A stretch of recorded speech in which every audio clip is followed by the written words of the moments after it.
Okay, we'll get started then. This is September 21, 2020, and this is the work session for the Billings City Council. Welcome to council members and staff and anybody who might be watching today.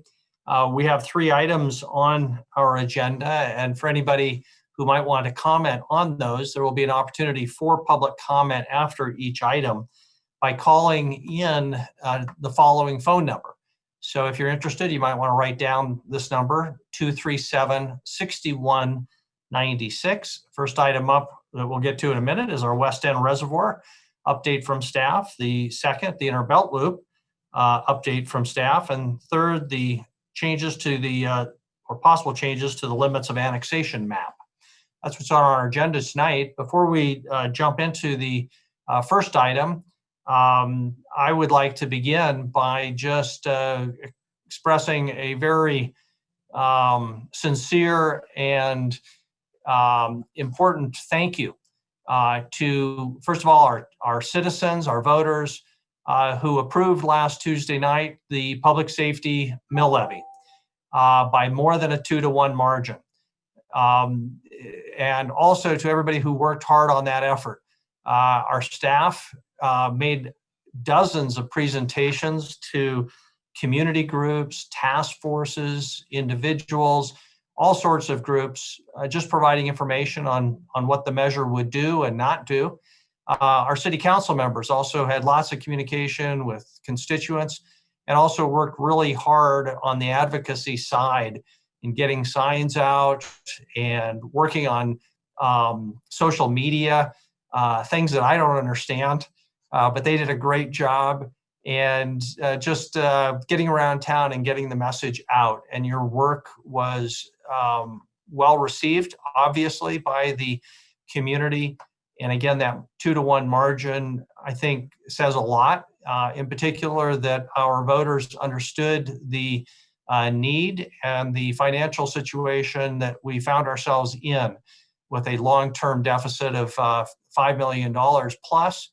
And also it showed how much our community supports our police and our firefighters. So even though this does not get us more resources, it does allow us to keep what we have and to have a very firm foundation going forward as we have a discussion about what additional resources might be appropriate at some point in the future. So thank you, council members and citizens and staff, everybody who worked so hard on that. I see some virtual hand clapping. So out there in Zoom land, you can hear our appreciation. So thank you very much. Just a reminder to please get your census data in. We're coming into the end of our census gathering, and Montana is kind of at the bottom of the barrel, unfortunately, for our response rate, and that could cost us both financially and also in our ability to get a second representative. So please respond to your census online, by phone, and contact the city if we can be of any help with that. Before we move on to item number 1, Chris Kukulski is getting his daughter back to college for her first year, and Kevin Iflin will be filling in for us. And there's a possibility that Chris might be listening in by phone at some point. But Kevin, before we jump into item number 1, was there anything else that you would like to add as our city administrator tonight? Nothing, Mayor. I think we're ready to get started. I do not see Roy on here yet. I don't know if Denise has got an update on that, but we're ready to go whenever you want to move forward. I did reach out to Chris, and he was going to try to join, but he was running a little late, so thought he might not have service when he was traveling. So he might pop in and out of here when he does have service. Okay, thank you. Denise, do we have any update on Councilmember Neese's connection? He is just coming on right this moment. Great. We'll delay then briefly to make sure that Roy has time to connect. I see his screen coming up. Welcome, Councilmember Neese. Thanks. Sorry about the delay. Yes, no, thank you very much. We used the first few minutes as a thank you to our voters and staff and council members for our public safety mill levy that passed by a resounding margin. So Thanks. I want to thank Dave for getting me logged onto the system. So thanks, Dave. City staff helping out. Great. Thank you, David.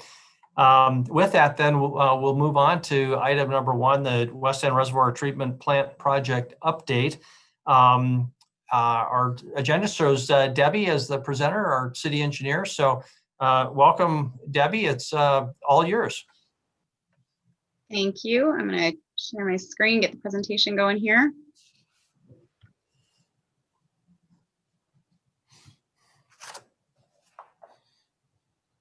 Okay. Assuming everyone can see that. If you can't, let me know. So we did want to just come and give an update on the West End Water System project. Something of this magnitude, we're talking generally about $120 million over the course of many years that this project will have taken by the time we start to the time we finish. We just want to come regularly and update the council. It doesn't mean we have anything major to talk about, just that we want to let you know how everything's going and that we're on track. So I hesitated whether to share this or not, because this vision is more than we have budget for right now. Now, I'll talk about that a little later because we have ideas and plans, but I did want to show this picture because it is a representation of what we could do. And this is what we've been working toward the whole time. This is our vision. And you can see through here, there's all sorts of amenities to this that we want to try. This is basically our vision of what we're trying to accomplish. And as I talk tonight, you'll see how we want to do that and some of the challenges we're seeing. But I did want to show this, but please take it with a grain of salt that it's our vision, not necessarily our budget. So as I talk through the evening, not the evening, this is about 10 minutes. As I talk through this presentation, I'm going to refer to a few different things, and I wanted to make sure everybody understood the components of this project from the beginning to the end of it. So you can see that we have a river intake, pump station, 2.5 mile pipeline, and that pipeline can either go into our reservoirs system or into our water plant. Then there's the clear well, which holds our finished water and our water distribution system, as well as what we call end land use. And that end land use is basically what you saw on that previous slide, the trails and the beaches and the piers and the picnic shelters and all that kind of thing fall under that end land use. So I'll refer to most of this for the next few minutes. As of now, the approved capital plan that we have in place has about $126 million from prior to FY21 and then the 21 through 25 CIP. We're sitting at about $126 million. You can see how it's spread out there and the time that we have. But I put this in here so you'd know where we are today in our CIP. The current cost estimate, as you can see, that number at the bottom is a little bit different than the previous slide. We're looking at about 139 million right now. These are extremely preliminary cost estimates. As you can imagine, anything of this nature is, there's been maybe one water treatment plant built in the last 10 years in Montana from the ground up. A greenfield plant is what we're talking about. So we don't have a lot of data on what that takes to build. We don't have a lot of contractors in the area that are going to be able to build that type of system. A reservoir of this type, using the kind of shale we're doing, this size, making it what it is going to be, there's just not a lot of data out there. So we're doing the best we can to estimate these costs based on conversations with contractors, based on what we've seen on other projects.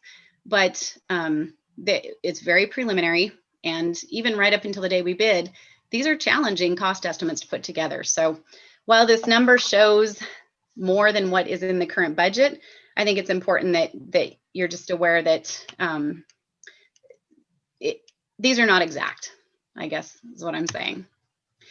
But the point is, we do have a difference between what we think the project is going to cost and what the approved plan is. So we're looking at this and figuring out how best to go about it. So we went back to what the goal of this project is, and we think we have 3 goals, really. The first is a second source of supply and treatment, meaning we have one water plant right now, one water plant that feeds everything in the city, and there is one source. It's our river. There's one intake. Well, there's actually a couple of intakes, but they all come together. So one intake, one plant, one system leaving the plant. So we have one source of supply. We would like to have a second source of supply, especially on the west end where we have a lot of demand. The second goal we have is raw water storage. As everyone knows, if we have a problem in our water system, I think we've said about 8 hours before we're out of water. That's not very much time. So our goal is to make sure that we have storage that will last us days, weeks, possibly even months if something were to happen in the river or at the water plant. The third goal is, of course, the community amenity. Nobody wants to make this a big open area of water with a big fence around it and a plant that's hidden away. I think our goal is to make this something that really, not only from an infrastructure standpoint, benefits our community, but something that our community can be proud of and that can be used for recreation and be a true amenity for our community.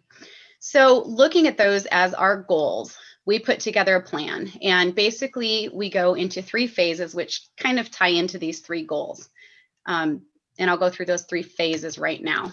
The first phase is the part in yellow. And the reason that we are looking at this is because you need this entire piece to have a second source of supply.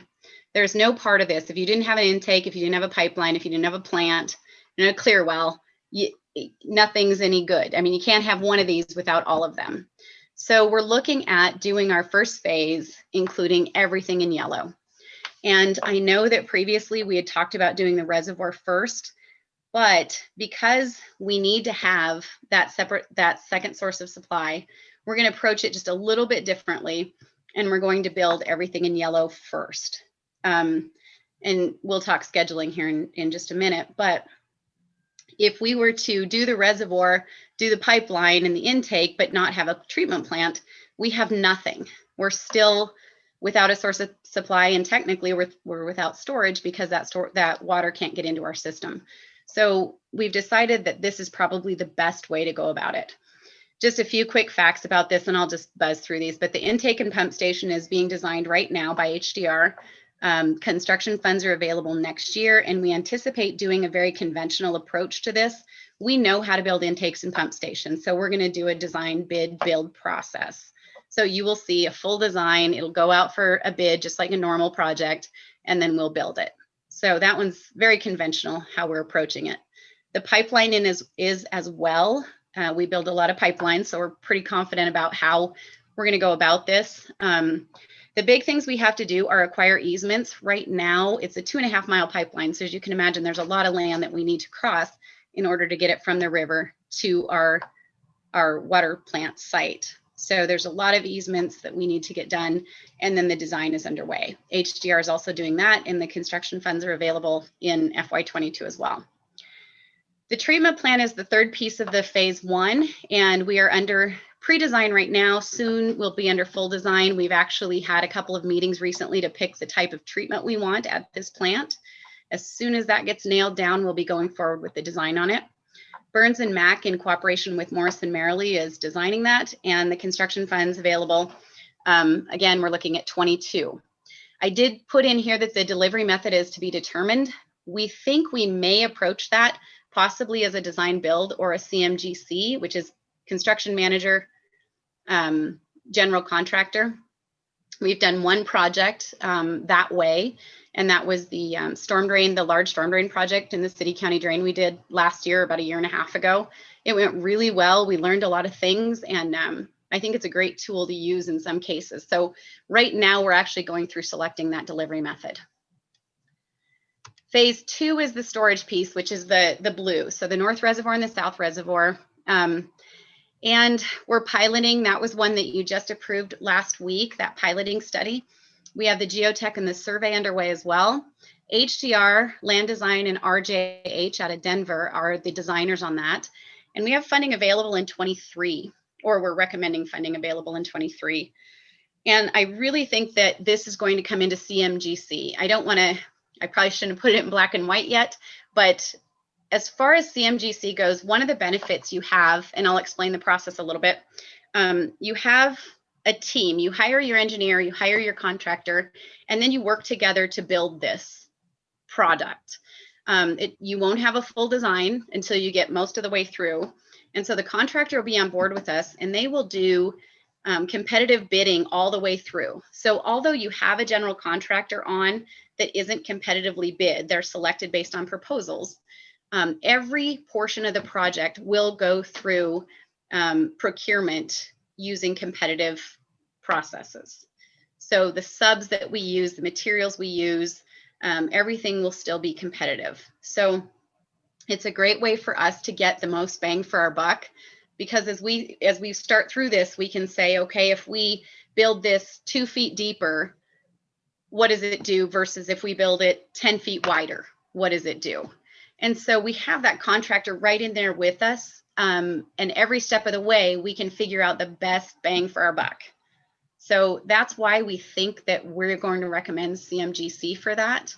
And we can talk more about that later. I don't want to get too in depth, but can certainly answer questions later. Hesper Road is a part of that. Hesper Road, as you know, goes right through the middle of the North and South Reservoir. So that'll be a part of that project. Phase 3 is the community amenity piece. It's important to know that not everything included on those pictures that we sent that are included, not everything on there can be built using water funds. And I think that's come up before. Water funds can be used for a lot. And we plan to, build the site with them. There's access trails that we'll have to have. But some of the things like the picnic shelters and like the benches and the fishing docks and that sort of thing, we're going to have to find some funding partnerships. Right now, we are looking into some big grants. I don't want to say numbers, but they're nice grants. And so we're working hard on getting that grant money. If we do, that grant money covers not only a lot of the water portion, but it allows us to do some of these great amenity pieces. So we've got grants underway. Funding partnerships, when I say that, we have so many industries in town, so many commercial entities that we think would be good funding partners for this sort of endeavor. We want to go out and talk to them and say, hey, do you want to donate a fishing dock? Do you want to donate, part of the sand for the beach? Do you want a picnic bench? And I think that that's going to be a little bit of a different approach than we normally do for our projects. But in this particular case, I think it's really important, and we're going to need our community to participate with us in this project. A little bit more about this. HDR and land design are working on that in land use. And some of the portions are concurrent with phase 2, like I said. And depending on the funding we get and how it comes through, we may be able to do all of it at the same time. If not, we'll kind of trail along with some of that work as we move along. So what can the project look like? I have a video here. I don't know if you guys want me to show it. It's about 2.5 minutes, and it's a fly through of a rendering of what this can look like. And I think the exciting thing about this is not, again, like that we can build it with what we have, but it's what we need to use to encourage people to participate with us and get people excited about this project, because I think there is some really neat stuff in this video. So Debbie, if it's only 2.5 minutes, Yep. I, for one, would love to see it. We don't always get a chance to, so. Okay. Mother thumbs up. Okay. Let me get the popcorn. Can everyone hear? Yes.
that's probably the majority of it. And I will send you all the links so you can look at there's maybe a few seconds left, but it takes some time to really look through it and enjoy kind of on a bigger screen, probably some of the things that are in there. So let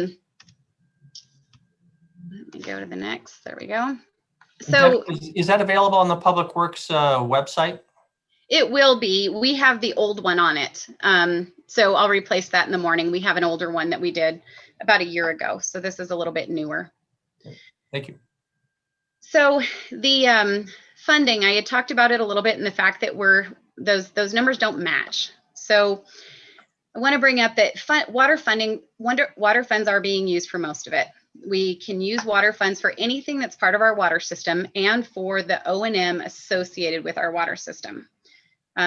We are looking at using bonds, some cash, and the current rate plan that we have with the annual increases that we've brought to you previously account for the $126 million that we are talking about here. So that's the water funds picture. And Jennifer's on tonight, and if there's any deep questions about the finance, I'm gonna give it to her. Like I said, the grants, we're really trying to chase a couple of grants that help us pay for that water system portion, as well as add some of the fun amenities into this. They're going to make it such a neat facility. Private donations, we can use those however people specify. So if somebody says, I want a picnic shelter, we'll use it for that. If someone wants a bench, we'll use it for that. So those uses are going to be as specified. I put in here park maintenance district, and that's an important piece of this. Water funds cannot be used to maintain parkland, which basically a lot of this is going to be. It's not going to be owned by parks, but it's going to have picnic shelters. It's going to have, dog bags to pick up, to replace those. It's going to have a lot of amenities that are basically park-like, and we can't use water funds for all of that. We can mow the lawn using water funds. We can take care of some of the parking lots using water funds, but we can't do everything. And they kind of go hand in hand with, if we can pay for it to put it in, we can pay for it to maintain it. If we can't pay with water funds to put it in, we probably can't maintain it with water funds either. So there's just a relationship there that we're going to have to be very cognizant of as we move through this. And then the other piece of this is you're seeing a new CIP here very soon. And in that CIP, we are putting these new phases in the new CIP. So what you will see will line up with what you saw tonight.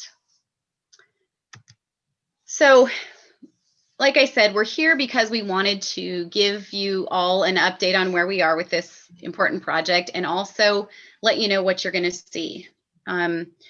We have one more land purchase at the very least, which is the land for the intake. We may have a second one, but we're not sure yet. There's going to be a lot of easements because we have 2.5 miles of pipeline that are going to be running through. So you're going to see a lot of easements on the council agendas coming up here. You'll see a new CIP, several design contracts as we get underway, construction contracts for every piece of this. Construction administration contracts, those are for the consulting firms to have inspectors on site during the construction. Hopefully we see some donations coming through for your approval, and you'll see a bond resolution and some kind of discussion about park maintenance district, or how we are going to pay for some of those amenities that are outside of the water funds. So that's really my presentation. All I did on this slide was just wanted to let you know what you'll be seeing from us as we move forward. That's it. I'll stop sharing my screen if you have questions. That's great, Debbie. Great presentation. Exciting project. Your plate will be full. I think this is sort of the Debbie Melling full employment plan for the next few years. Yeah, there's more than just Debbie Melling on this one. Big group. We'll give you a shovel and off you can go. So I'm sure there are questions. Just to get the juices moving a little bit, I'll ask one.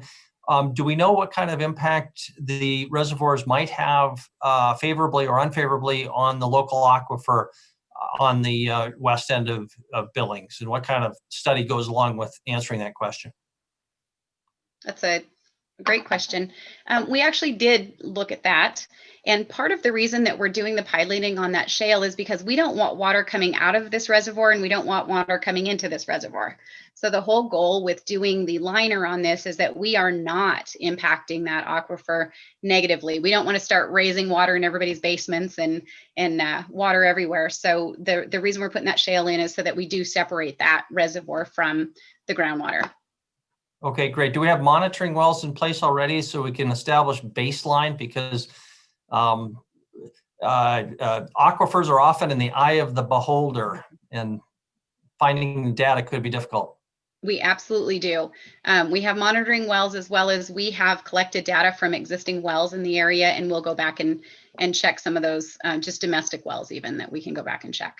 Okay, thank you. Other questions from other council members? Councilmember Boyette? Thank you, Mayor. I just wanted to say, Debbie, that I've gotten lots and lots of calls from people who are excited about this project, and they all want it done tomorrow, obviously, but very good presentation. Thank you very much. Thank you. Other questions, Councilmember Shaw?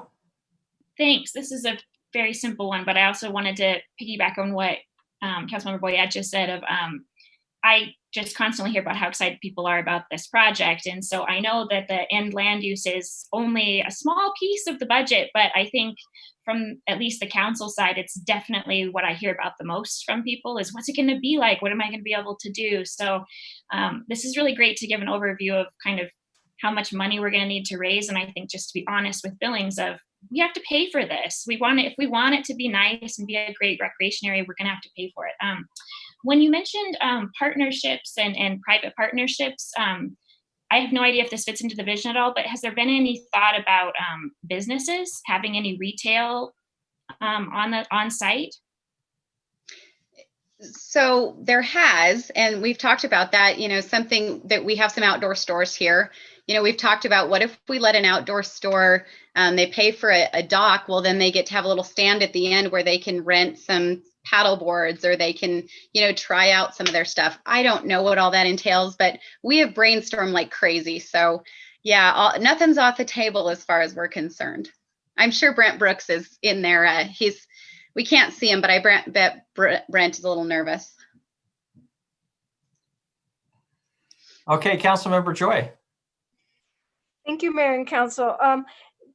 I just wanted to ask if you could expand a little bit on, you had said there's only been one reservoir built in the state of Montana in the last 10 years.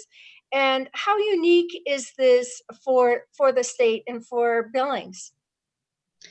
Sure. And actually, I think the water plant, a greenfield water plant is what I meant in the state of Montana. Bozeman, I think, is the only other plant that's been from scratch, ground up. From the region, I can't think of any reservoir that's been built like this. So I think we're extremely unique. There's a lot of reservoirs that are built for raw water storage, but they don't allow recreation in them. So we've toured several of them, and they're all fenced off. They're deep with these straight sides, and they're great for water storage, but they're just really not bringing that amenity. So yeah, we're blazing new ground here, which we love to do. Councilmember Brown.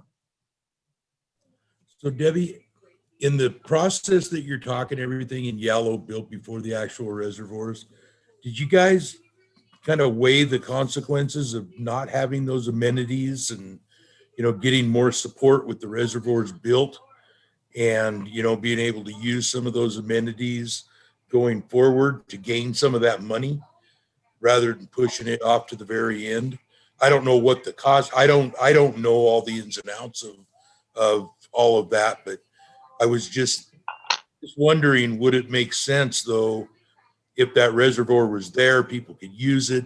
I know that there's no water plant or anything, but as far as getting support from businesses and others with that built sooner, could that be built out with all those amenities if the water was there?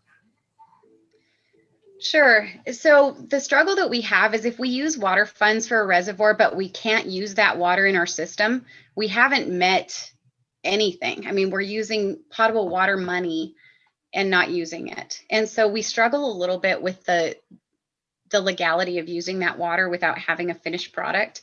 But I want to be clear on the schedule. If we use CMGC, we can start constructing the day we hire that contractor. So even though I have it a year later, we'll actually be building the reservoir at the same time we'll be building the water plant because of the different types of delivery methods.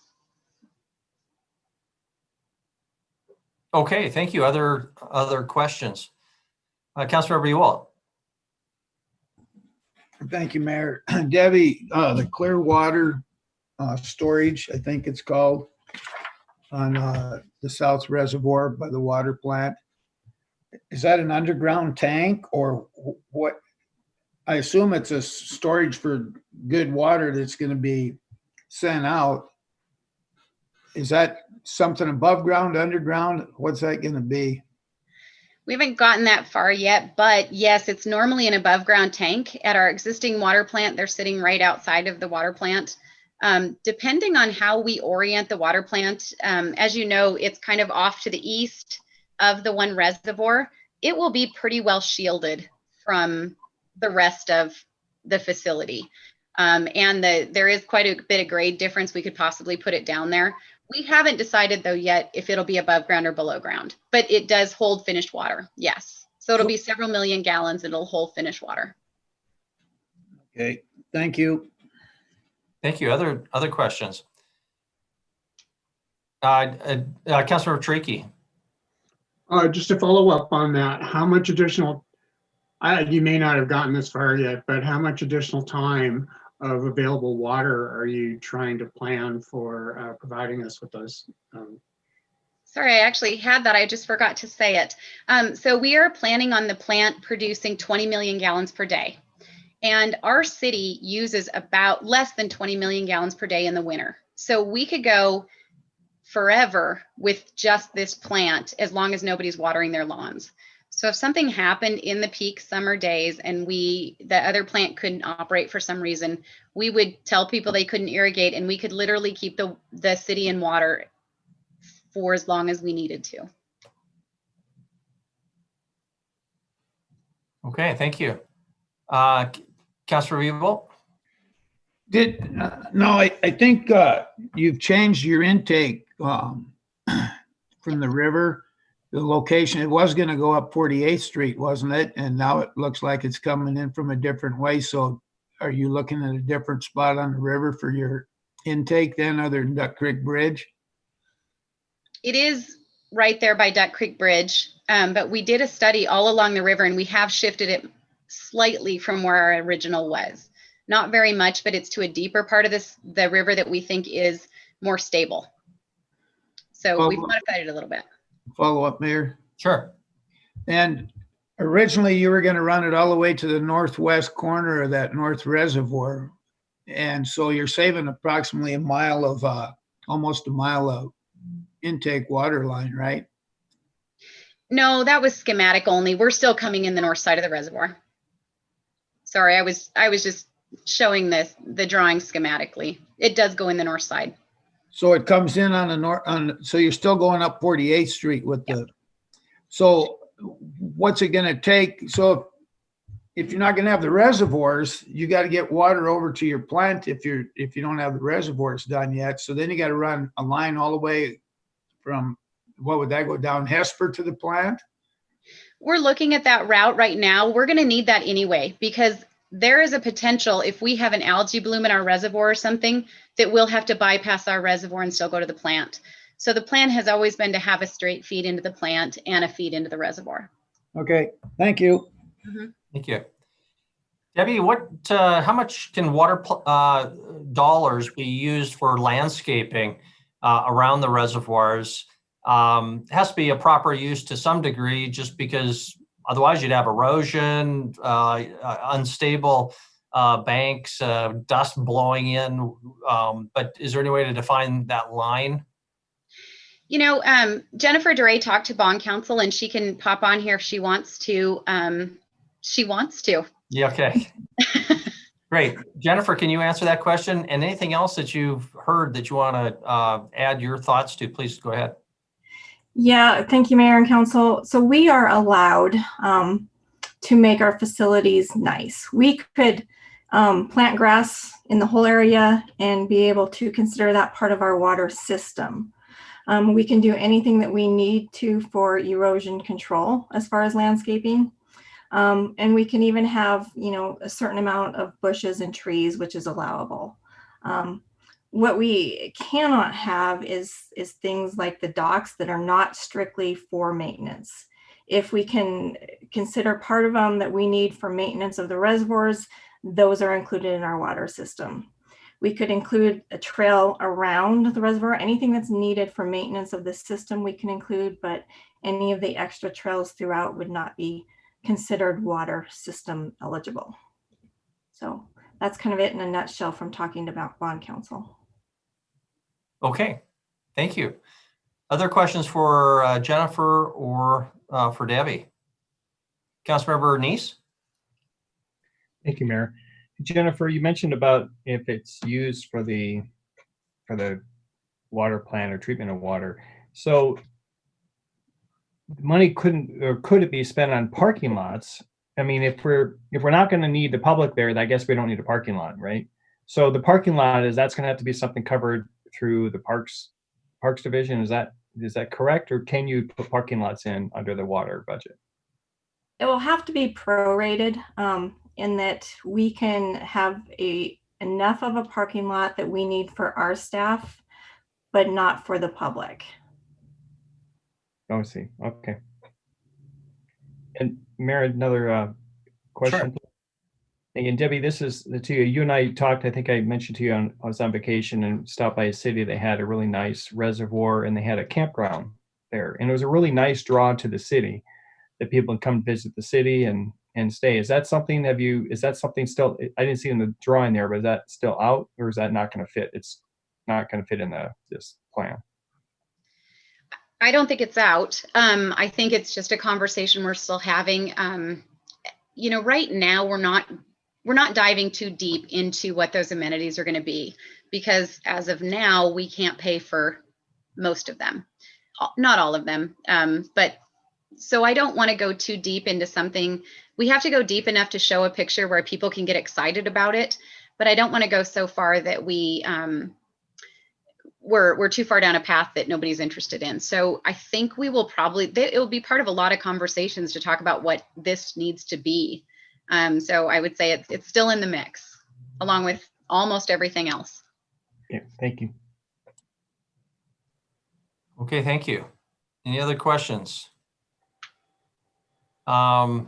Okay, I don't see anything else. We'll open up for public comment then at this point. There is no decision. This is informational only. But if you've been listening to our presentation tonight and you'd like to be heard, please feel free to call that phone number, 237-6196, and give us your thoughts. We'll ask you for your name and your address, and you'll have 3 minutes. Please keep your comments to 3 minutes or less. That number again, 237-6196. Our actual meeting is ahead of what you are hearing on the television or on the computer. So it'll be important that you turn off the computer or turn off the sound to your computer or from your computer or from the television, so you're not confused, and just listen to your telephone. The number again, 237-6196. Denise, do we have anyone who's called 237-6196? No, Mayor. And can you hear me okay? We can. Okay. No, I do not have anyone calling in yet. Okay. I think we've given more than a minute for people to call in if they were listening. So we will close the public comment period on item number 1 and move ahead to item number 2 unless there's council discussion on item number 1. Is there anything from council before we move on to item number 2? Mayor, sorry to interrupt. I think I'm getting a call right now. Okay, with the consent of the council, if nobody wants to object, I'll accept this phone call. Even though we closed it, I see some thumbs up, so that'd be fine. So go ahead, Denise. Okay. Hello, and thank you for your call. You've reached the public comment period for tonight's city council meeting. You will have 3 minutes to give us your comment. May I have your name and address, please? Hello? Sorry, Mayor. They seem to have hung up. That was probably just a political caller anyway. It's that time of year. No? They're back. Yes. Yeah. Hold on. To give us your comment. Hello, you've reached the public comment period for tonight's city council meeting. You'll have 3 minutes to give us your comment. May I have your name and address, please? Yes, it's Christy Drake, and my address is 2950 Weldon Place. Go ahead, Christy. Thank you. So I just wanted to say thank you so much to the engineering department for including trails into this plan. It's so fantastic, and wanted to also just offer any partnership in whatever way we can into this into the plan, and making sure that trails are included. And I heard that maintenance trails are fine, but some of the just recreational trails need some further funding. So not that we can fund everything, but just we'll be happy to partner. Okay. Thank you, Christy. Thank you. Thank you. Any other public comment, Denise? No, Mayor, it looks like that was it. Thank you. Okay, then we've closed then the public comment period on item number 1. I don't see any other council members want to weigh in on this item, so we'll move ahead to item number 2, which is the Inner Belt Loop project update. And back with Debbie, long time no see. In case you didn't have enough to do, here's one more. Tell us where we stand with the Inner Belt Loop. Thank you, Mayor and Council. I should have let Wyeth go in between mine so that you guys didn't have to listen to me nonstop. Let me pull up my presentation here.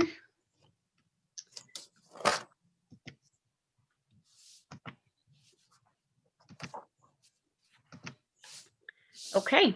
So as the mayor said, this is the Inner Belt Loop. Again, just a project update to bring you up to speed on some of the things we've been doing, some exciting news that I know you already know, and where we need to go from here to get this constructed.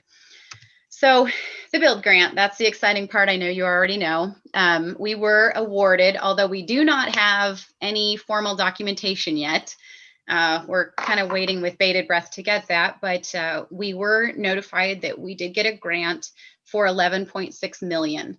Our application asked for $7.6 million for the Inner Belt Loop, and with a $7 million gas tax and $4 million for the Skyline Trail. So we're anticipating that that was the award. As I said, we haven't gotten that documentation yet, but that's what we understand we were awarded.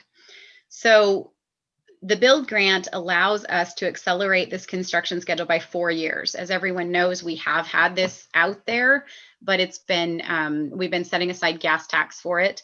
By getting this money, we're able to accelerate that by several years. So it's exciting.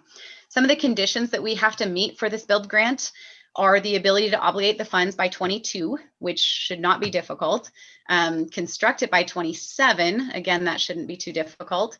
We need to get a DOT agreement signed. That's just part of the build grant.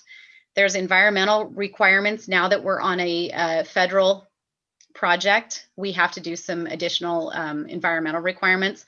We're hoping it's a Cat X. We've heard it's a Cat X, which is a categorical exclusion. We're crossing our fingers that that is the way it comes out, because that saves us a lot of time and a lot of money. And then the other thing that we have to do is we have to get this in our local plans, which are the TIP, the STIP, the LRTP, which is the Transportation Improvements Plan, the Long Range Transportation Plan, our local plans that you all see and approve. So those are the conditions we have to do in order to use this build grant money. So given we now have an accelerated schedule, I'll bring you up to date on where we are and what we need to do. So our design is about 90% complete for this phase 2. As everybody knows, phase 1 went in 2014 and constructed from Wicks Lane to Alkali Creek. It was the Skyway Drive portion. And this second portion was designed up to 90% at the time. So we need to update the appraisals. We do have appraisals for the area, but obviously they're 5-6 years old now. So we need to get those updated so that we can make offers and get that right of way acquired. We need to do some pickup surveys, make sure nothing's changed, and finish that design out, which is basically just getting it ready to go to bid. The big thing is executing those agreements and meeting the conditions of the DOT. From what we have heard, those agreements take about 5 months to get executed. So that's important on the next slide when I talk about schedules. We need to acquire the right-of-way. There are 5 property owners that we need to acquire right-of-way from for this project, and you can see them on this. It's not very clear. We've talked about it before a couple of times, but the state of Montana is a big one. And then you can see there's some private owners throughout there. We have had extensive conversations with property owners along this corridor. We have tentative approval. Everybody along the corridor is basically saying, yes, we're good with this. They've even seen the numbers that we're offering, and they're generally good with that. But we don't have any pen to paper yet. So no signatures yet on this, mostly because we couldn't promise that it would be constructed. So people were hesitant to give us the right of way. But now that we've got a plan, I anticipate the right of way going pretty smoothly. But I hate to say that because I don't want to jinx it. And yes, I'm an engineer and I believe in jinxes. So then we need to go to bid and construct. So that's really what we've got here. I talked about the timeline. If we were to get really aggressive and absolutely nothing stood in our way, we could get this, and we could get the right of way acquired. We could get it designed, the build agreements all in place before January of 21. We could possibly get this all built in the summer and the fall of 21. I don't see how we're going to do that. If the build agreements really take 5 months, and if the right of way, we need to get that all done, we're talking, I mean, we're end of September, pretty close. We've got October, November, December, January. So we really have 4 months to make all of that happen. That would have to, I mean, things would have to just absolutely fall into place with no problems to do that. I think a more realistic schedule is if we can get everything ready to go by next summer, we can get a project out and start in the fall of 21 and complete it the spring of summer of 22. The big things that could be sticking points there are the right of way and the build conditions. I think the build conditions, the only part that might come up with that is maybe the environmental piece of that. I actually like this one. To be able to do some of the Alkali Creek crossings in the fall and allow that land to preload before we went and build on top of it would be a really good way to construct this road. So I kind of like that schedule, not only because, you know, I know it's not as fast as the other one, but I really like it just because of the constructability aspect of it. And fall of 21, it really depends on the construction environment at the time. And that's what I put on this last one. If things don't go as smoothly as we hope, if right-of-way is difficult, or if we don't get that categorical exclusion on our environmental documents, or if the construction, the bidding environment is really bad in the fall of 21, then I would recommend pushing that into January bid, February bid of 22, and doing it summer and fall of 22. The reason being, you can push a construction project at the wrong time, and you can pay literally on a project like this millions more because the contractors aren't in a place to be bidding it, or they don't have the time to do it. So we really need to kind of play that by ear a little bit, but that's the timelines, the different timelines we're looking at. I'm going to just go really quick through some project details. For the most part, this is just like phase 1, and you can all see it out there. You've got the trail, you've got the 2 lanes. Sanderson Stewart is designing it. The section is exactly what you're seeing there. The right-of-way width is interesting. We purchased 90 feet for the first portion of it. We constructed this, and you can construct a 5-lane section in 90 feet. That being said, our goal is not to build a 5-lane section in 90 feet. As development occurs, we will ask for additional right-of-way from adjacent property owners like we do for every other subdivision. So our long-term goal is probably a right-of-way width around 130 feet. But 90 feet, in case we ever had to go through a county section, say, that never developed, we would at least have 90 because we could do it. So that's why we built it the way we did. We planned for an ultimate build out of 5 lanes, but that's the thinking behind how we're doing this. The property owners, like I said, there are 5 of them. We've talked to everybody multiple times. We do intend to put a no access strip along the entire corridor. The reason behind that is we want to control access. We don't want a driveway every 50 feet. We want, and the corridor study actually talked about this, you know, we want major intersections where you get off this road so it travels very well. So we'll be using a no access strip to be able to accomplish that. Our design speed is 45 miles per hour. And a lot of that is because there's some really difficult terrain out there. In order to go faster, you would have really large cuts and fills, and it would be more difficult. And I think a 45 is where we want to be. As this develops out, 45 is pretty fast when you've got people turning onto and off of a street. So we are designing it around a 45, which is what we did on the first section as well. And utilities, I want to touch on those this evening. So the corridor study, and you don't need to read all this, I'm certainly not going to read it to you, but basically the corridor study had these 2 paragraphs in it, and it says, the infrastructure is incredibly important. The water and the sewer is incredibly important to how this develops. And I think we all know that. If we can't get utilities out there, if we can't get water and sewer out there, the way this develops will be very, very different than if we can get utilities. So we're trying to figure out what the best plan is for that. The water system, usually water is pretty easy. You run a pipe, it's pressurized, it works great. In this particular case, the terrain makes it very, very difficult. These are pressure zones, and you can see there are 6 of them. So that means we need to change the pressure 6 different times going through this corridor. Typically, the way you do that is with reservoirs, pump stations, valving, that sort of thing. So instead of just a pipeline through here, you're looking at some large tanks and pump stations, which just brings another level of, first, cost and complexity to how we can develop this. And I'll talk about that in just a second.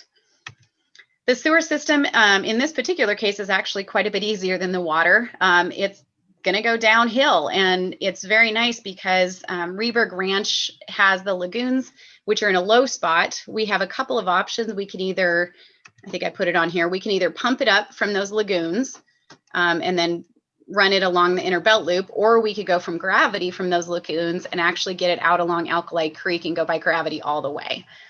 The decision there is going to be purely cost. We'll look at which of those ways get us there better and that we can maintain the easiest. But again, you know, this is a pretty long line for sewer. We anticipate using those lagoons as long as we possibly can. Somewhat of a difficult issue with those lagoons is that we land apply the effluent from those lagoons right now. We don't have a discharge permit to go into any water body. We land apply it. As the development occurs, they actually use the land we're applying on. So we're going to use our land, lose our land application site as it grows bigger and bigger. So we're going to run into some problems using those lagoons. That being said, we can always take from the lagoons and pump that into our other plant. So it's just something we need to think through. So these cost estimates, I was going to put a big grain of salt, a pile of salt on this page, because these are not very good cost estimates. And I know I said that on the last one too, but we have a master plan underway right now to really look at how to serve this area. That master plan is not done yet. We kind of thought we had a couple more years before we were going to be building. And with the build grant, we accelerated. So we do have a master planning effort underway to actually come up with better estimates here. But I wanted to show you the types of numbers we're looking at. I mean, we're talking 20+ million for water. And the important thing here is how it breaks down. Usually development pays for distribution. So distribution pipe is less than half of what that system's going to cost. That means the transmission lines, the reservoirs, and the pump stations are the bulk of that water system. The sanitary sewer is kind of half and half. I would say that the piping that will be used for collection system is about half of what we'll need on a system-wide, more of a regional facility basis, the interceptor pipes, and then either the lift station or the gravity line. The reason all of that is important is because we need to talk about how to fund this and how to build these facilities. The corridor study, again, gave us 3 options to consider. Private property agreements, which is basically just finding ways that people will agree to get these facilities constructed. There's not a lot of, we haven't fleshed that out. There's not a lot of constraint on that. It's just kind of an idea of coming up with agreements. The reimbursement agreements are similar to what we do now, but it means the city would basically install all of these facilities, and as development occurs, they would pay us back for portions of it. And then the third thing is the SID or the RSID means you go out there and every single property pays a certain amount of money to develop this corridor with utilities. So as I said, the pipes are usually paid for by the developer, and they can get reimbursement or compensation, meaning the city pays for oversize and adjacent property owners compensate for pipes in front of their properties. The reservoirs, pump stations, all the facilities are really usually paid for by the city using our SDFs, our system development fees, and our rate structure. The challenge with doing it that way is threefold. One, in order for the city to pay for all of that, you saw those numbers. They're really big numbers, $30 to $40 million. We would need to have rate increases across the board to be able to just go out and install these facilities. If we put more on the backs of development, we could possibly price them out of the market. There's only so much you can put on developers or the development itself until you can't develop it anymore. And so we're going to have to find that spot. The other thing is the timing of improvements. And really that just means if someone gave us $30 million today to go put this in, we wouldn't want to do it. We would have 6.5 miles of dead water. We would have dry sewer lines. It would be really, really hard to maintain. And that's the extreme example. But the point is we want to make sure that we're building infrastructure as we need infrastructure instead of getting it all out there and having to maintain it before it's really being used. So those are some challenges that we're looking at with how we have it. So on the PowerPoint that I sent all of you, I forgot to put these question marks, and they're very, very important. We don't have a plan as of today. We don't have a plan. We have ideas, as I've shared with you, some different thoughts about how we could. We've talked about the challenges of each type of way that we approach this. But at the end of the day, do we do rate increases? Do we look at an SID that goes over the area? Possibly a different SDF structure, meaning everyone in that area maybe pays a system development fee when they hook on that's twice what a normal person would pay, or a third more, or whatever that number comes out to be. Maybe you do an overlay district where just that area pays into these facilities. And it wouldn't just be the inner belt loop. Some of these reservoirs will benefit other parts of that area as well. So maybe the overlay district would include a relatively large place. These are just ideas we've thrown around. Some way we need to come up with a plan, and that isn't what we wanted to talk about tonight. We just wanted to approach the discussion, start talking about what some of these challenges are so that everybody knew that this is out there. I want to make sure everybody also knows there is potential for some short-term development. It's not like we have to spend money tomorrow to get this. The Rehberg area is set up very well to develop. They set it up when they built the first phase. They can continue their construction.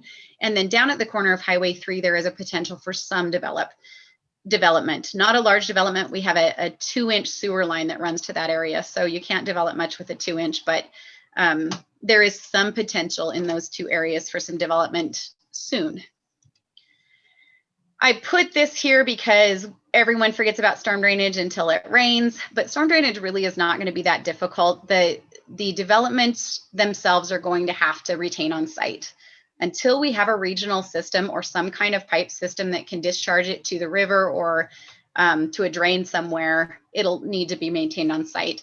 We actually see that in a lot of areas of our collection system now where we don't have piping or regional systems. So it's not unique for this area, but it's just something to think about.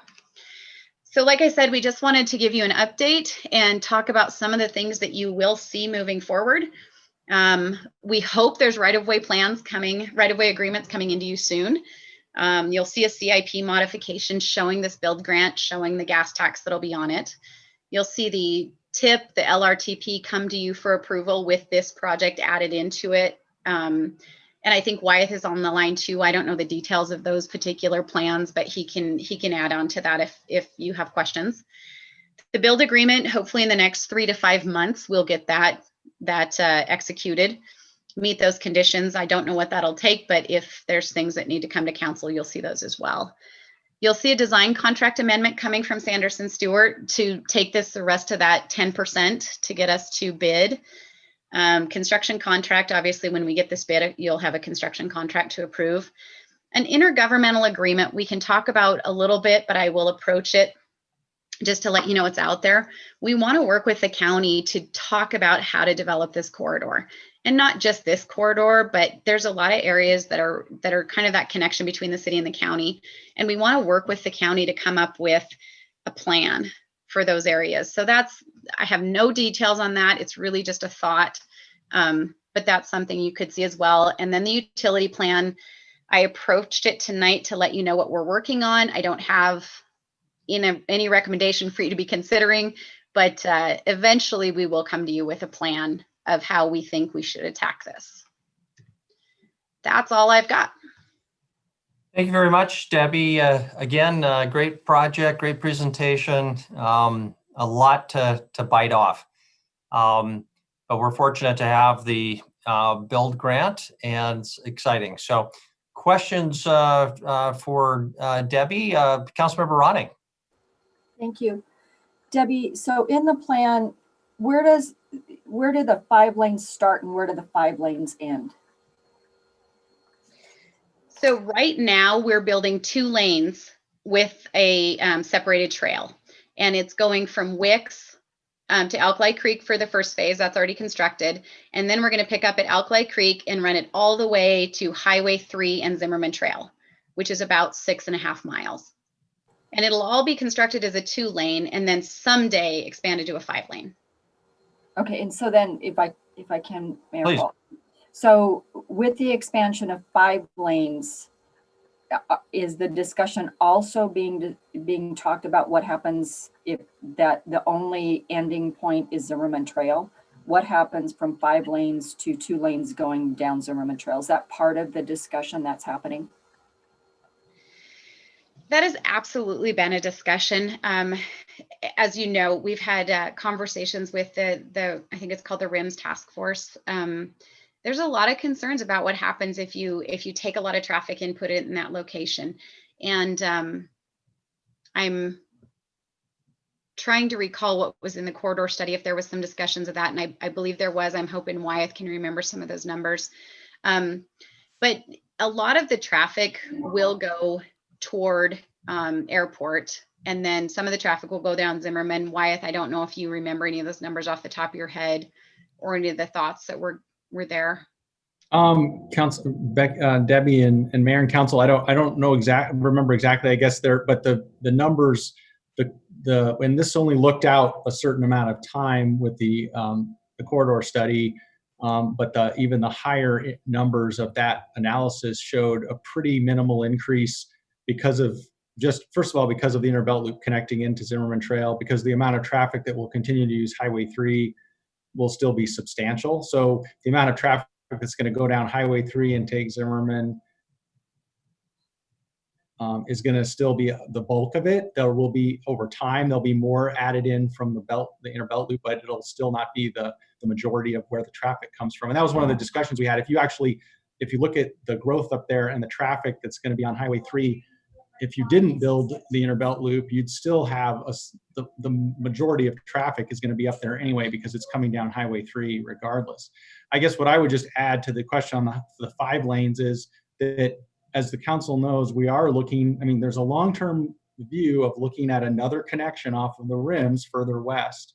I would venture to guess, based on what we know now with the traffic data and what the corridor study showed and the traffic analysis, that by the time we got to a 5 lane, we'd be well on our way to looking at whether we needed another way down off the rims. And so you'd probably be looking at those kind of at the same time. So I think that would probably be, where we'd end up on that, versus it's not like we're going to do the 2 lane and then a couple of years later suddenly do the 5. It's probably quite a ways out. Thank you very much. Other questions? While we're on that, Debbie, I'll just mention that the neighbors at the base of Zimmerman Trail, there's the road. I forget what it's called, what its name is, but it cuts off to the west right before you get to Rimrock. There's a lot of cut through traffic there, so that the neighbors would love to have a discussion with you about ways to put in speed bumps or traffic calming devices or something that discourages that kind of cutoff when people see a long line of traffic backed up at the bottom of Zimmerman Trail at Rimrock. So, Councilmember Joy and Councilmember Purington. Thank you, Mayor and Council. As I recall, the corridor study had showed that there'd be quite low density of housing along the inner belt loop due to the terrain and the amount of land available for actual development, residential development, isn't that high. What does that do to our cost of services delivery and the investment in utilities when you have very kind of rough terrain that wouldn't really allow high density development? Thank you. And that's really what we need to look at. And the wonderful thing about the corridor study is we have those numbers now. We really need to look at what's needed out there and how we can accommodate that at a price that both the city and the development community and the homeowners out there can bear. We don't have that answer yet. And you're right, there is some lower densities in some of those areas. So it is a challenge. Debbie, have the 5 landowners are going to have to be very much involved in this process. Have we scheduled some meetings with them? If not, I assume that'll happen soon. We've had extensive meetings with them, and during the corridor study, they had a lot of input into that conversation. But yes, we sent a letter out to everybody last week and have touched base with everyone saying, hey, it's time to meet again about this. So yes. Thank you. I'm sorry, there was Councilmember Purington and then Councilmember Trickey. Debbie, do they have any projection of the traffic on the IBL? I want to say 7,000. Am I right, Wyeth? Councilmember Purington and Mayor and Council, I think it starts out at 4 to 5 and then goes up 4 to 5,000 and then higher. We have that's all in the corridor study also. I just don't have it on the top of my head. I've seen it, but I just can't remember either, and I know it does go up. But thank you. Councilmember Trickey. Oh, I'm sorry, Debbie. Did you want to comment further on that? I was just going to say I'll send that out tomorrow. The corridor study, good. Thank you. Where are we on the cost of service modeling projects? Councilmember Trickey and Mayor and Council, we still have not really dove into that process. We've had some more discussion, and City Administrator Mr. Kukulski, we've discussed with him. We're going to have some more conversations actually with Public Works and look at sort of the elements that we have available and what we would need to move that forward. But it's not yet, I guess, made it to the top of some of our priorities in terms of other things we're trying to get done. But as I noted also later tonight in the annexation discussion, I mean, that's still something that's a real important component. So it comes up in a lot of these areas. So we have no way of knowing at this point what the additional costs for public safety and utilities that the rest of the city are going to have to bear in order to support development in this area at this point. Councilmember Trickey, Mayor and Council, I would say today we don't have all of that. We have some of that information. When we did the corridor study, as well as when the fire department did its facility study, they did identify in terms of needs for additional services in the Heights area, and then the consultant and our staff, we talked with the fire department regarding this corridor and the potential needs there. So we have some of that information in terms of station facility needs and response and things like that. So it's not all in one location, but we do have a lot of the information that we can use. Okay, thanks. I have a bunch of questions. Do you want, I can let other people go and come back? Why don't you give us one more and then give an opportunity for others and you can chime in for the end. Okay.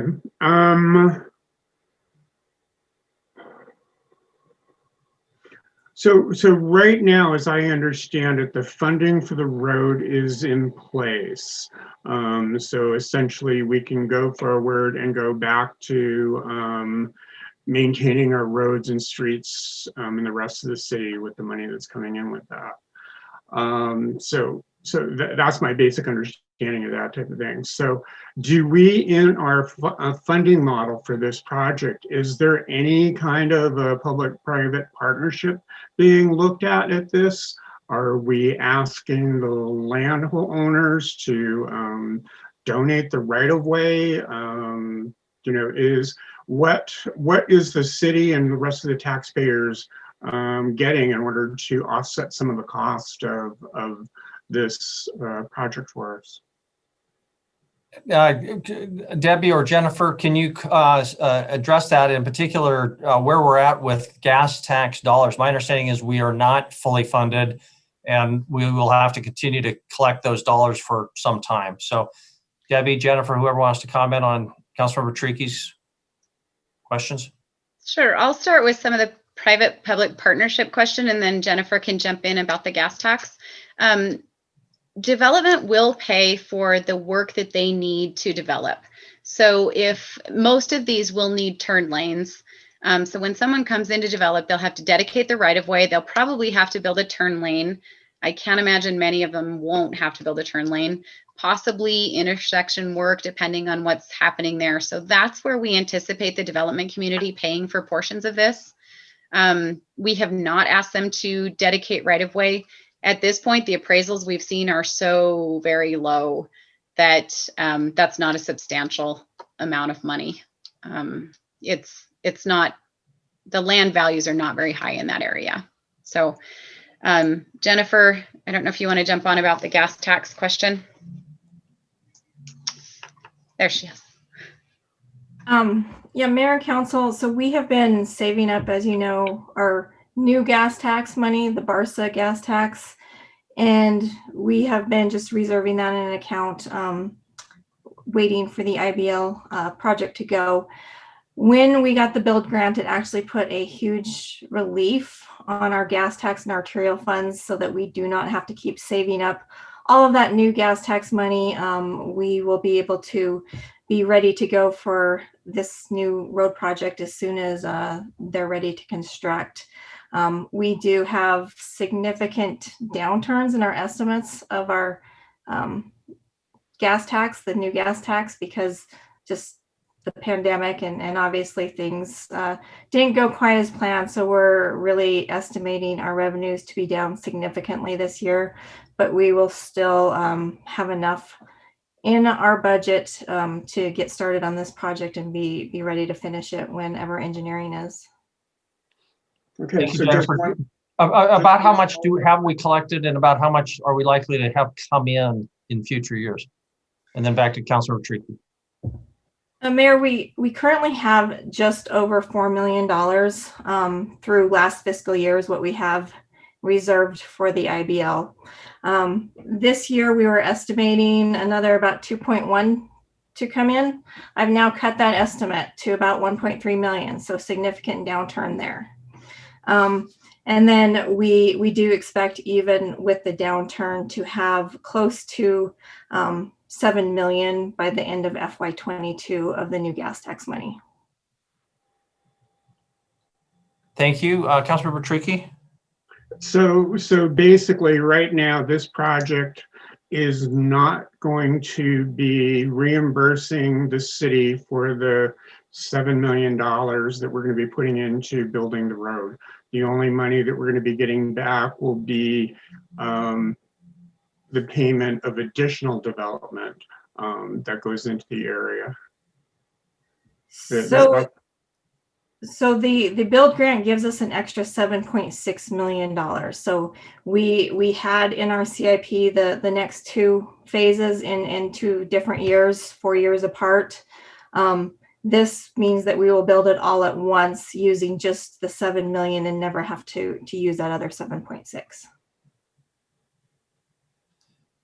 But I think Councilor Trickey's point was, will there be any reimbursement from private developers, private property owners along the route for the road itself? Debbie, you can jump in if you want to here. Debbie, you're muted. Sorry. Whenever a property annexes, the council has the right to put any conditions they want on those projects, on those properties. Our current structure is not for adjacent property owners to pay the city back for infrastructure that they've installed, other than water and sewer. There are provisions for that. But if the council wanted to look at reimbursement type agreements on those annexations, I mean, there's nothing saying that you can't. I don't think there's anything saying you can't. Wyeth would be popping on, I think, if that there was. Yeah. Okay. That of course becomes harder if we want the private property owners to pay for $30–40 million of sewer and water infrastructure, of course. So there's plenty of costs to go around, I guess. Okay, good. Other questions of staff before we go to public comment and ask people to call 237-6196. Councilmember Neese. Thank you, Mayor. I have a couple of questions, but I'll ask one. This is to Wyeth, if you don't mind. Wyeth, I think Debbie mentioned now this is classified a federal project. I've often, as I've kind of championed the Inner Belt Loop for years, have been concerned about making sure traffic is controlled by the city, that we don't allow this as a cut through from the northwest bypass down through the city into Highway 3. Is that it? Are we going to not be able to limit or restrict that type of traffic on this road now that it's a federal project? I think in the past you told me we'd be okay, but now I'm concerned that now it's a federal project, we may not be able to. Councilmember Neese and Mayor and Council, I'm not sure in the past this is if we're using federal transportation dollars, I believe that there is some requirements for what what can use the road in terms of trucks and things like that. I think there are some allowances there, so we can't. I'm pretty sure, and we'll double check this, but I don't think we can restrict say no trucks or something like that on there because of the federal funding that's involved. You can certainly, have different routes and establish truck routes and better routes. Like now, some trucks do go down Zimmerman Trail, but most of them do not want to. I think that you would not be able to restrict them completely off of the roadway. You could just look at routes and rerouting. So, Mary, quick follow up on that? Please. So, Wyeth, when they get the Northwest bypass completed, it's very likely then, if we can't restrict the truck traffic, that we're going to see semis, trucks driving down Main Street to Wicks, running by Wicks, the high school there, down Skyway Drive into the Inner Belt Loop, and then out to Highway 3. Is that now, because again, this is one of the reasons I was concerned about us going with the build grant early on. I was assured that no, it wouldn't be, we could still restrict the traffic, and now I'm hearing we can't. Councilmember Neese, Mayor and Council, I guess in terms of what was said before about restricting, I don't know what we would have said there because of the federal fund involvement. That was something that actually has come up with Zimmerman Trail as well, because of the federal funds involved for that you only have, you can only limit some of those truck requirements to a certain point. I think if you look at, and there's different estimates of truck trips on the bypass, that was modeled significantly because the expectation there that there would be a lot of truck traffic because of the I-90-94 interchange at one end, and then going up 87 to the north, or even going, whether you go down to deliver down into Main Street and things like that. Certainly, there could be trucks and there could be some using the corridor. I think if they're trying to get out, to the west end, to the commercial area out there, they're probably going to see them more using the bypass and then the interstate corridor. But certainly, trucks could come down there and could be making deliveries, into that area. So I think that's a possibility. I know, like I said, the real focus of the truck traffic was the bypass because of how significant that was and how the proximity it has to both the interstate as well as going north to Great Falls and the larger corridor toward Canada.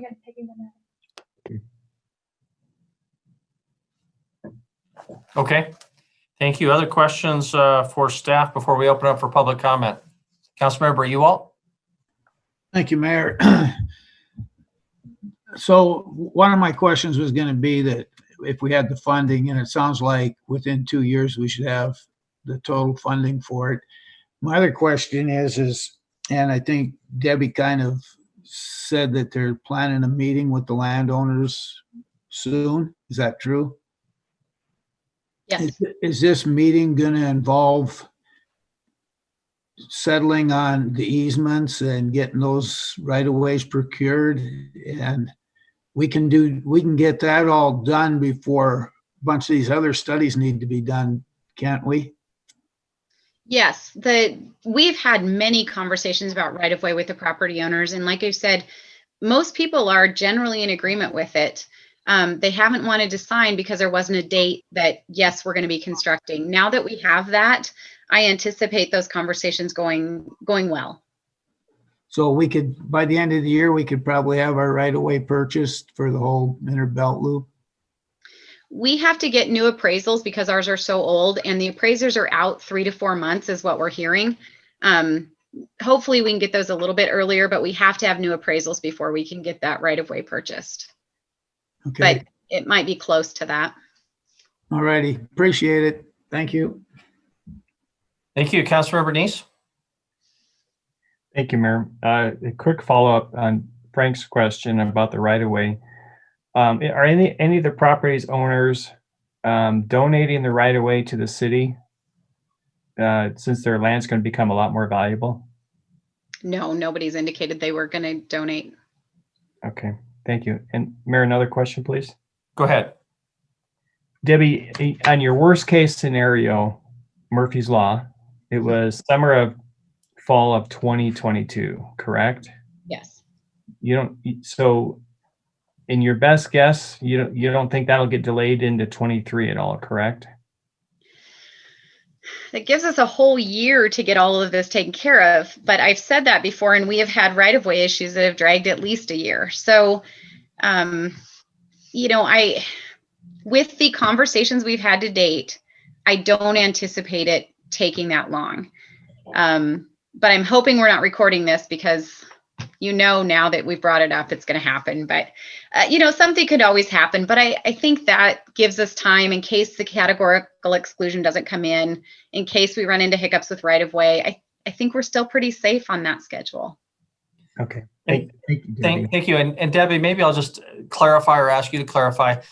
When you're giving those estimates, you're really talking as an engineer, looking at what has to happen to get to road construction, that we're capable of accomplishing construction at that point. Whether we want to do so, there may be issues about the utility build out and who's paying for that, and whether we want to have the road in place on that schedule. So you're not. I just want to acknowledge that. And I assume you would agree that those larger 30,000 feet considerations could also impact that schedule. Absolutely. And I should say the only thing that we are bound to on the long end of that is that date that the DOT gave us, which is 2027 for having the funds spent on construction. So yeah, up until that time, there's nothing that says it has to be according to my schedule. I was just laying it out there for where it could happen. Yes. Okay, thank you. Councilmember Joy and Councilmember Ewald. Thank you, Mayor and Council. Maybe you already said this. I apologize if I missed this fact. But how is it that we're going to handle the part that's in the county? That I don't understand. So we got the grant.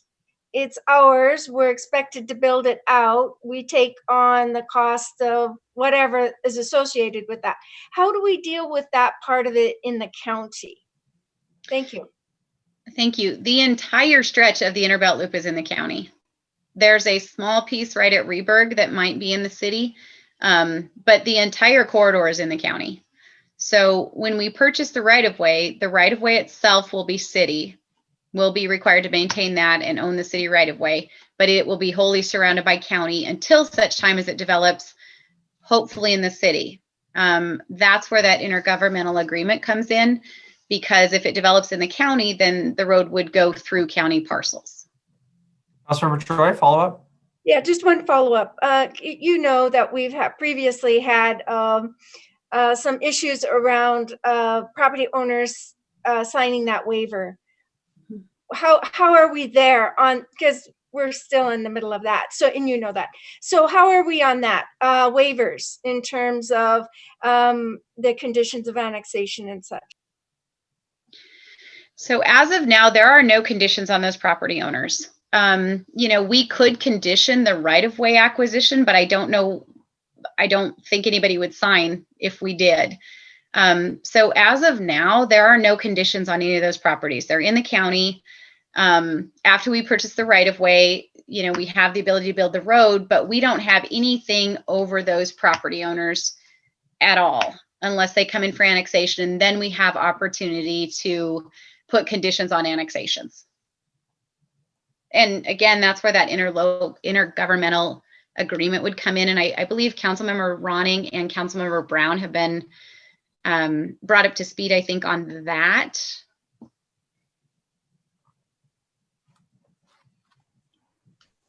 Okay. They can comment if they want. Councilmember Ewalt, though. Thank you, Mayor. Debbie, the way I understand it, the water and sewer is a ways off. Like you said, you don't want to have lines out there that nothing's running through them. What would be a reason that we wouldn't be going forward with the inner belt loop, the 2-lane road? Because the way I understood it, the water and sewer are going to be running on the undeveloped part of the road. That's one of the reasons we're only doing 2 lanes. Yes, as far as constructability, we are planning on putting the utilities on the other side of the right-of-way. So we're putting the road on one side, we'll be able to install utilities without impacting the road. As far as the utilities go, I mean, when you're going to want utilities is when development occurs. That's going to be the trigger. What would be the reason that we wouldn't go forward with the road and getting our right-of-ways and all that purchased? I mean, we got the money. That's the thing that was holding it up for 25 years. Why would we, what would be a reason that we wouldn't go forward with the inner belt loop, actual right-of-way and road? I think that the only things would be if the city didn't sign the DOT agreement to accept the build grant for that project, if the budget wasn't approved with this project in it. I mean, from a staff level, we have the pieces in place, but if we're not, I guess the thing that would change that is if the budget wasn't approved or the CIP wasn't approved with this project in it. That would be the only thing you could think of that we wouldn't be going forward with the road. If we couldn't get right of way and didn't want to go to eminent domain, possibly, I guess that would be another reason. Okay, thank you. Thank you, Councilmember Ronning. Thank you.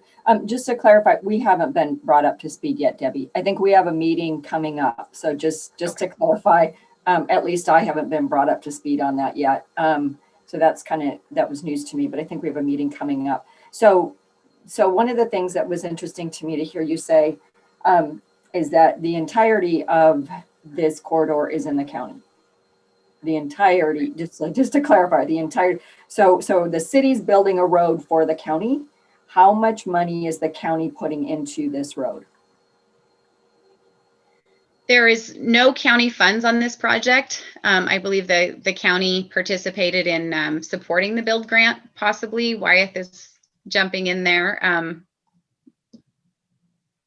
Mayor and council and Councilmember Ronning, I mean, certainly the county did help support the application of the build grant. I guess I'd like to back up a little bit because while it's correct that the road currently goes through the county in the middle, there's city at both ends of it, and a lot of the premise for this project originally was certainly to encourage development in this area closer to the city core. It's not good ag land. It's got a lot of reasons. There's no water up there. I mean, there's a lot of reasons why you would develop with municipal services, but the big reason that this project has also been on the books for a long time is from a safety and traffic flow standpoint to minimize some of the congestion on Main Street, to provide additional access in and out of the Heights, to provide another access point from northeast Billings to West Billings. So there's a lot of things at play here. Besides, I mean, we've known for a long time that it goes, a portion in the middle goes through the county, but we've also known that there's these other elements that brought it forward. So just to kind of just remind everyone, I guess, of all the components here. It's a pretty big picture issue, and it's looking very long term as well. Councilmember Barani? Thank you. Just to follow up with that, then I guess either Wyeth or Debbie, and you don't have to do it tonight, but can you send me an image? Because I'm a little confused, because I'm hearing one director say the entirety of the road is in the county, and then another one saying no. So can you give me an image, maybe email an image to me tomorrow that shows the exact specifics of what area is in the county and what area is in the city as it is defined now, so I can get a little bit better picture in my mind?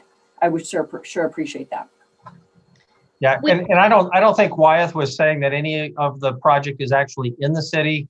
I think he was saying it connects two portions of the city. There's Skyway Drive to Zimmerman Park, but it's all in the county, but it connects two parts of the city.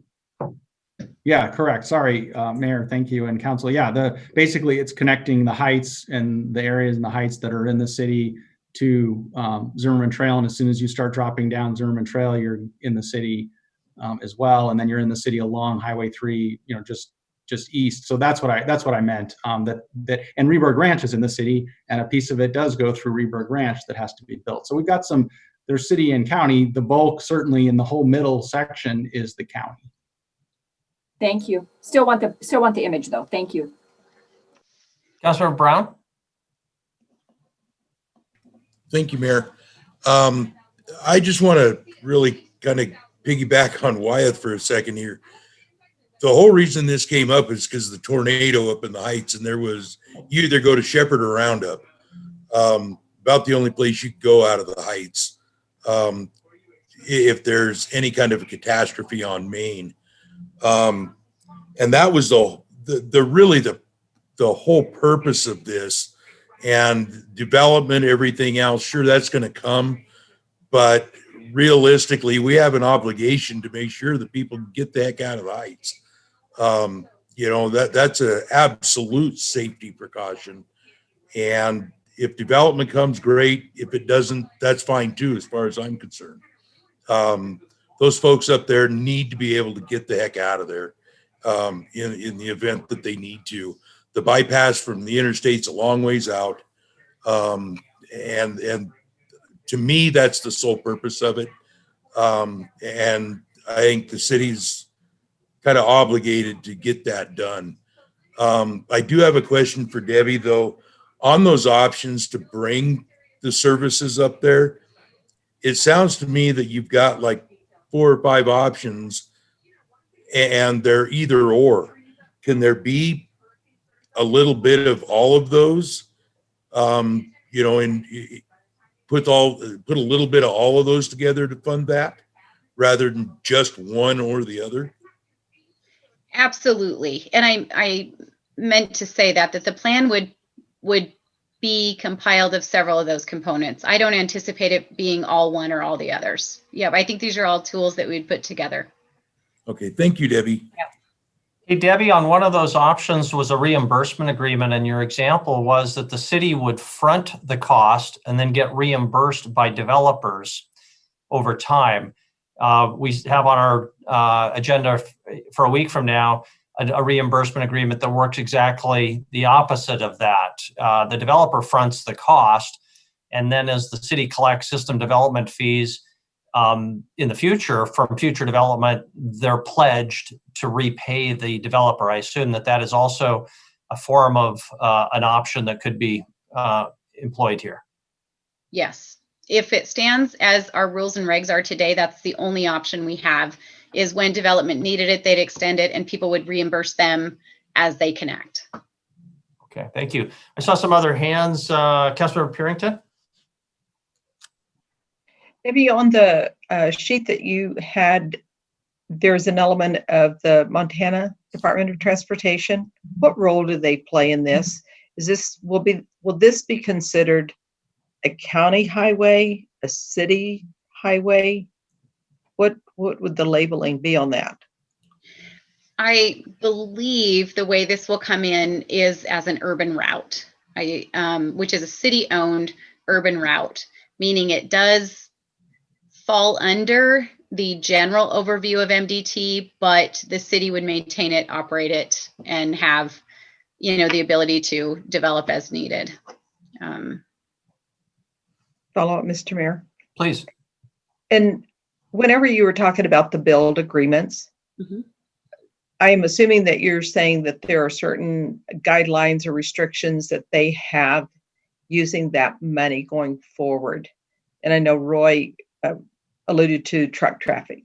So have you seen any of those at all? Is that the 5 months that you're waiting to get all of those before you can move forward with your plans?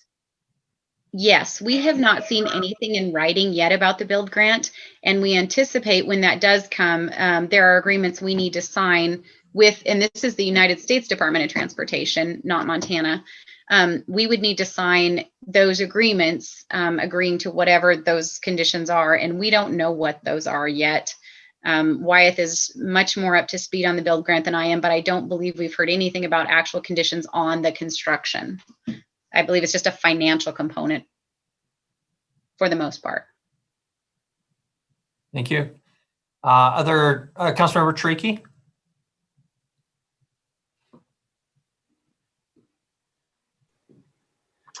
So timing wise, in terms of when you're going to start going out and talking to the landowners about the right of ways, are we waiting until we actually have the build agreement signed? So it's probably months away before we start doing that, or? We probably will start having conversations when we get the original information about the build grant. And then we will move forward. I anticipate before actually signing the build grant, but at the end of the day, those are all decisions the council makes on right of way and the agreements being signed. So follow up, Mr. Mayor? Please, Councilor Tricky. So if council wanted to direct staff to try to get the right of ways donated, that is something that we would have to do sooner than later, as in maybe tonight. Okay, thank you. And I will send you the appraisals that we have. We're talking about maybe $80,000 for all of the right of way. I mean, it's very, very inexpensive right of way. So I'll send that to you just so you have it. I understand that. It's just a question of skin in the game, and the council always is sitting there and saying, what's the private contribution to this thing? We want 5 to 1, we want this, we want that, we want clawback. And, it seems strange that all of a sudden we're talking $7 million, $8 million, and we're willing to just hand it over to the developers and declare them winners. No, I understand, absolutely. Thank you. Thank you. Other questions for staff before we go to public comment? If not, then that phone number for public comment is 237-6196. If you're listening, please call that number if you'd like to be heard, 237-6196. Reminder, we'll ask you for your name and your address and ask you to keep your comments to less than 3 minutes. And there is a delay between what you're hearing and our actual meeting. So it's important that you silence your television or your computer, or you'll be very confused. We'll delay a little bit here unless we've already got somebody on the line. Denise, do we have anybody on the line? We do. Thank you, Mayor.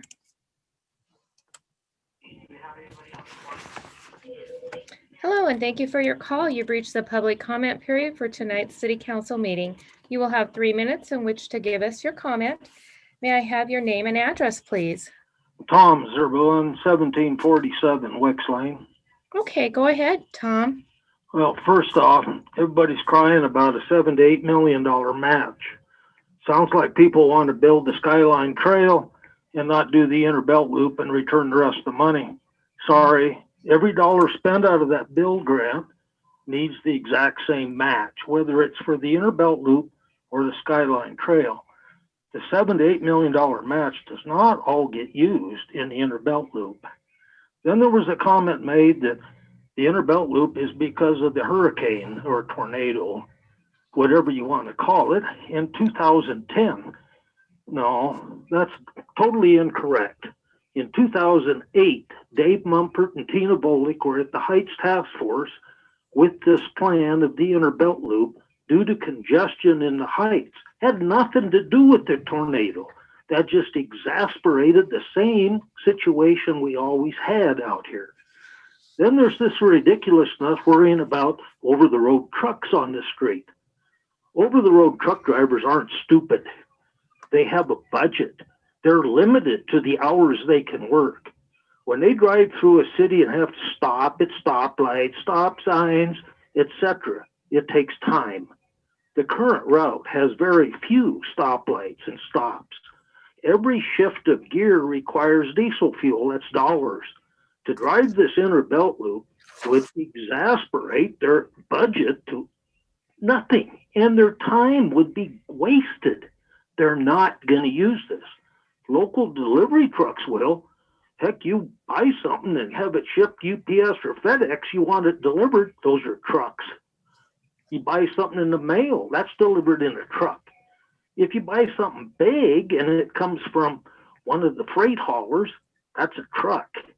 Don't you want your stuff delivered to your house? How do you want to get your product delivered if you refuse trucks to come deliver what you're ordering?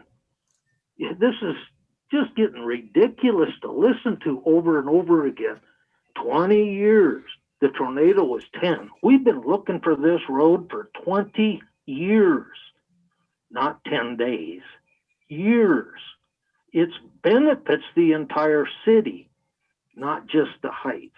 It prevents all the traffic from happening to go through downtown Billings to get to the West End. It allows West End people to come to the Heights to shop. It benefits all, including the police and fire, for them getting around town. This is a win for everybody. Just because it's in the county and nobody's putting up millions of dollars is not a reason to deny this or to look at another light. This has been needed for decades. It's long overdue. Thank you. Okay, thank you. Perfect timing.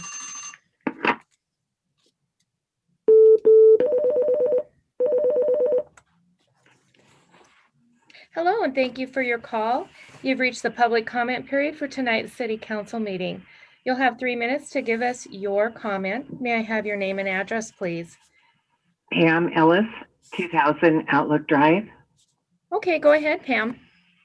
First of all, I'd like to thank Sean Brown for recognizing that the inner belt loop is a safety issue for the Heights. And it really is more than just something goes wrong on Main Street. I mean, we had a truck that spilled things on Airport Road, and that shut down the total entrance into the Heights. We had to drive way further east to get back to our house. But the other issue is that every failing intersection in the city of Billings is on Main Street. It's not safe now. And what was surprising, I think, to all of us was that the corridor study showed that what the inner belt loop would do would be pull a lot of that traffic off of Main Street that's coming down Main, driving up Airport Road, but have almost no impact on Zimmerman Trail, because the people that are using Zimmerman Trail now will be using it when the inner belt loop is built, but they just will get off of Main Street and stop having so many accidents. So that's a huge factor. Also, I think you have to recognize that Reber Branch was developed partially with the promise that they thought inner belt loop was going to be built. So they put a lot of investment into that. And when it was originally done, the Rebergs had offered a free access off the rims from their property into Ironwood. The city messed around. We've been working on the inner belt loop, I think, for 30 years and did nothing.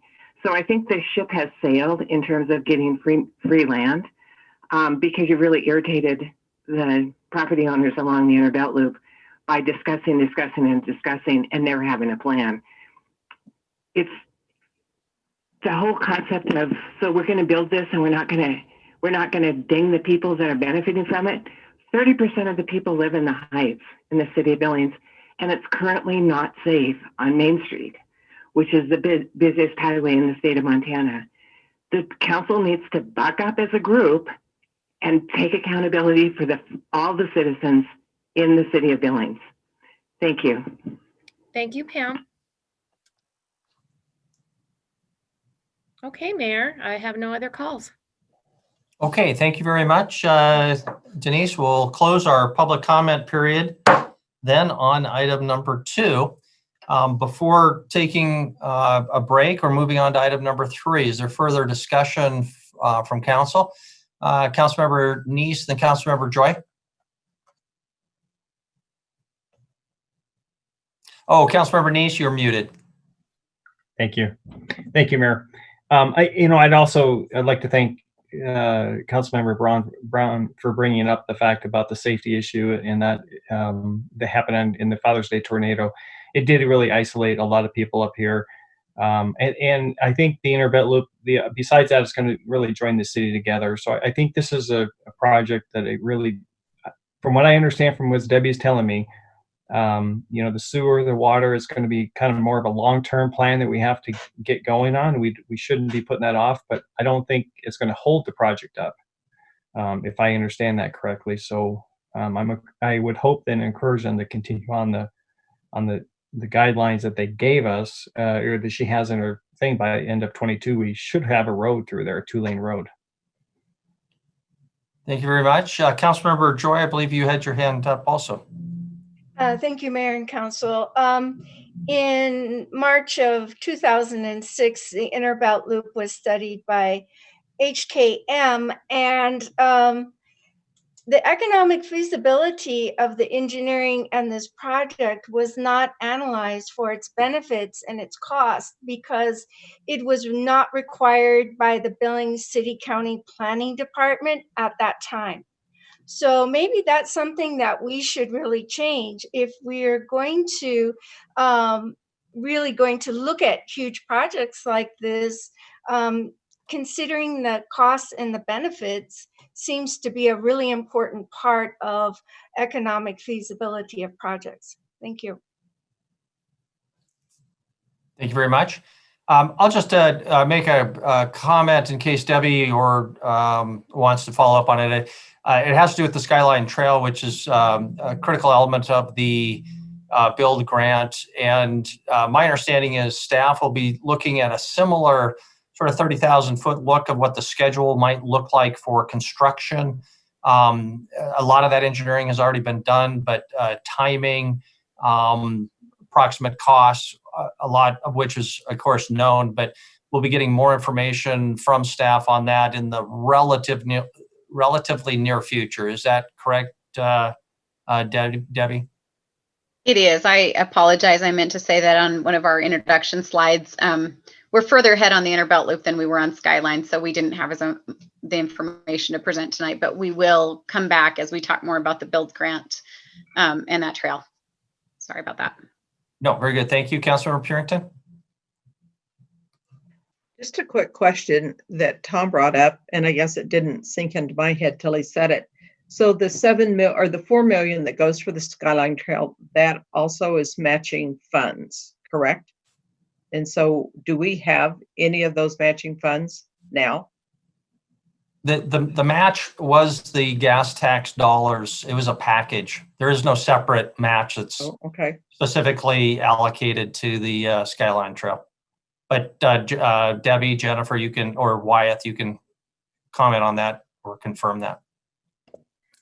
Mayor and Council and Councilmember Purington, that's correct. The overall proposal for the build grant included the funding for the trail segments, the Inner Belt Loop funding, and then the match that was being provided by the community, by the city, was the money, the gas tax money that was originally going to be half of what half of what the inner belt loop would be, the $14 million that it would take to build it if we were doing it completely locally. So that money is being used to match the overall project. There's no separation of matches in that case. So what is that total match then from the city? So Councilmember Purinton, Mayor and Council, so the city is matching $7 million. Then the build grant, where we ended up with 11.6 total in federal funds, 7.6 to help complete the inner belt loop, and approximately the other 4 million to complete the Skyline Trail. And just if I can also clarify, because this qualified as a rural project with the Department of Transportation, technically we did not have any match requirement. But we knew from experience in past winners of these grants that having skin in the game was an important element. And so that's where we knew that was an important element. But there was technically no match requirement. Correct. Thanks, Mayor. Councilmember Tricky. So from a staff perspective and from an engineering perspective, I don't think that there really is a reason not to build these things. It really is a question about the community and the vision we have for the future of the community and the amount of money that we have and where do we want to spend that money and what do we want to spend that money on. One of the questions that I asked very early on when I came onto the council was, how is the traffic on Main Street going to be affected by the bypass? Another question, and that is a question in terms of its relationship to the inner belt loop. It has not really been answered. Honestly, as I look at a map, I look at the inner belt loop, it is a corner of a square, which means that it's not making the distance any shorter for most of the people in the Heights. If you live in the east of Main Street, you're probably never going to go over there unless there's somebody moves out there and you want to go and see them or something like that. The idea that you would use that for most of the Heights to get downtown makes absolutely no sense. In fact, if you use Google Map to actually try to time some of these trips, essentially you have to be at Lake Elmo and Wicks going to Zimmerman Trail and Grand in order for it to save you some time. So people living at, around the high school up there and working over there west of Zimmerman on the north part of Zimmerman, in the north part of the west end, will actually be saving some commuting time when they go over there. But if you're going to Zoo, Montana, or further south, it makes absolutely no time difference whatsoever. The other thing that I understand your point, Councilmember Brown, about other routes being in and out of there, but having the bypass completed up there is going to make a huge difference for a bunch of people.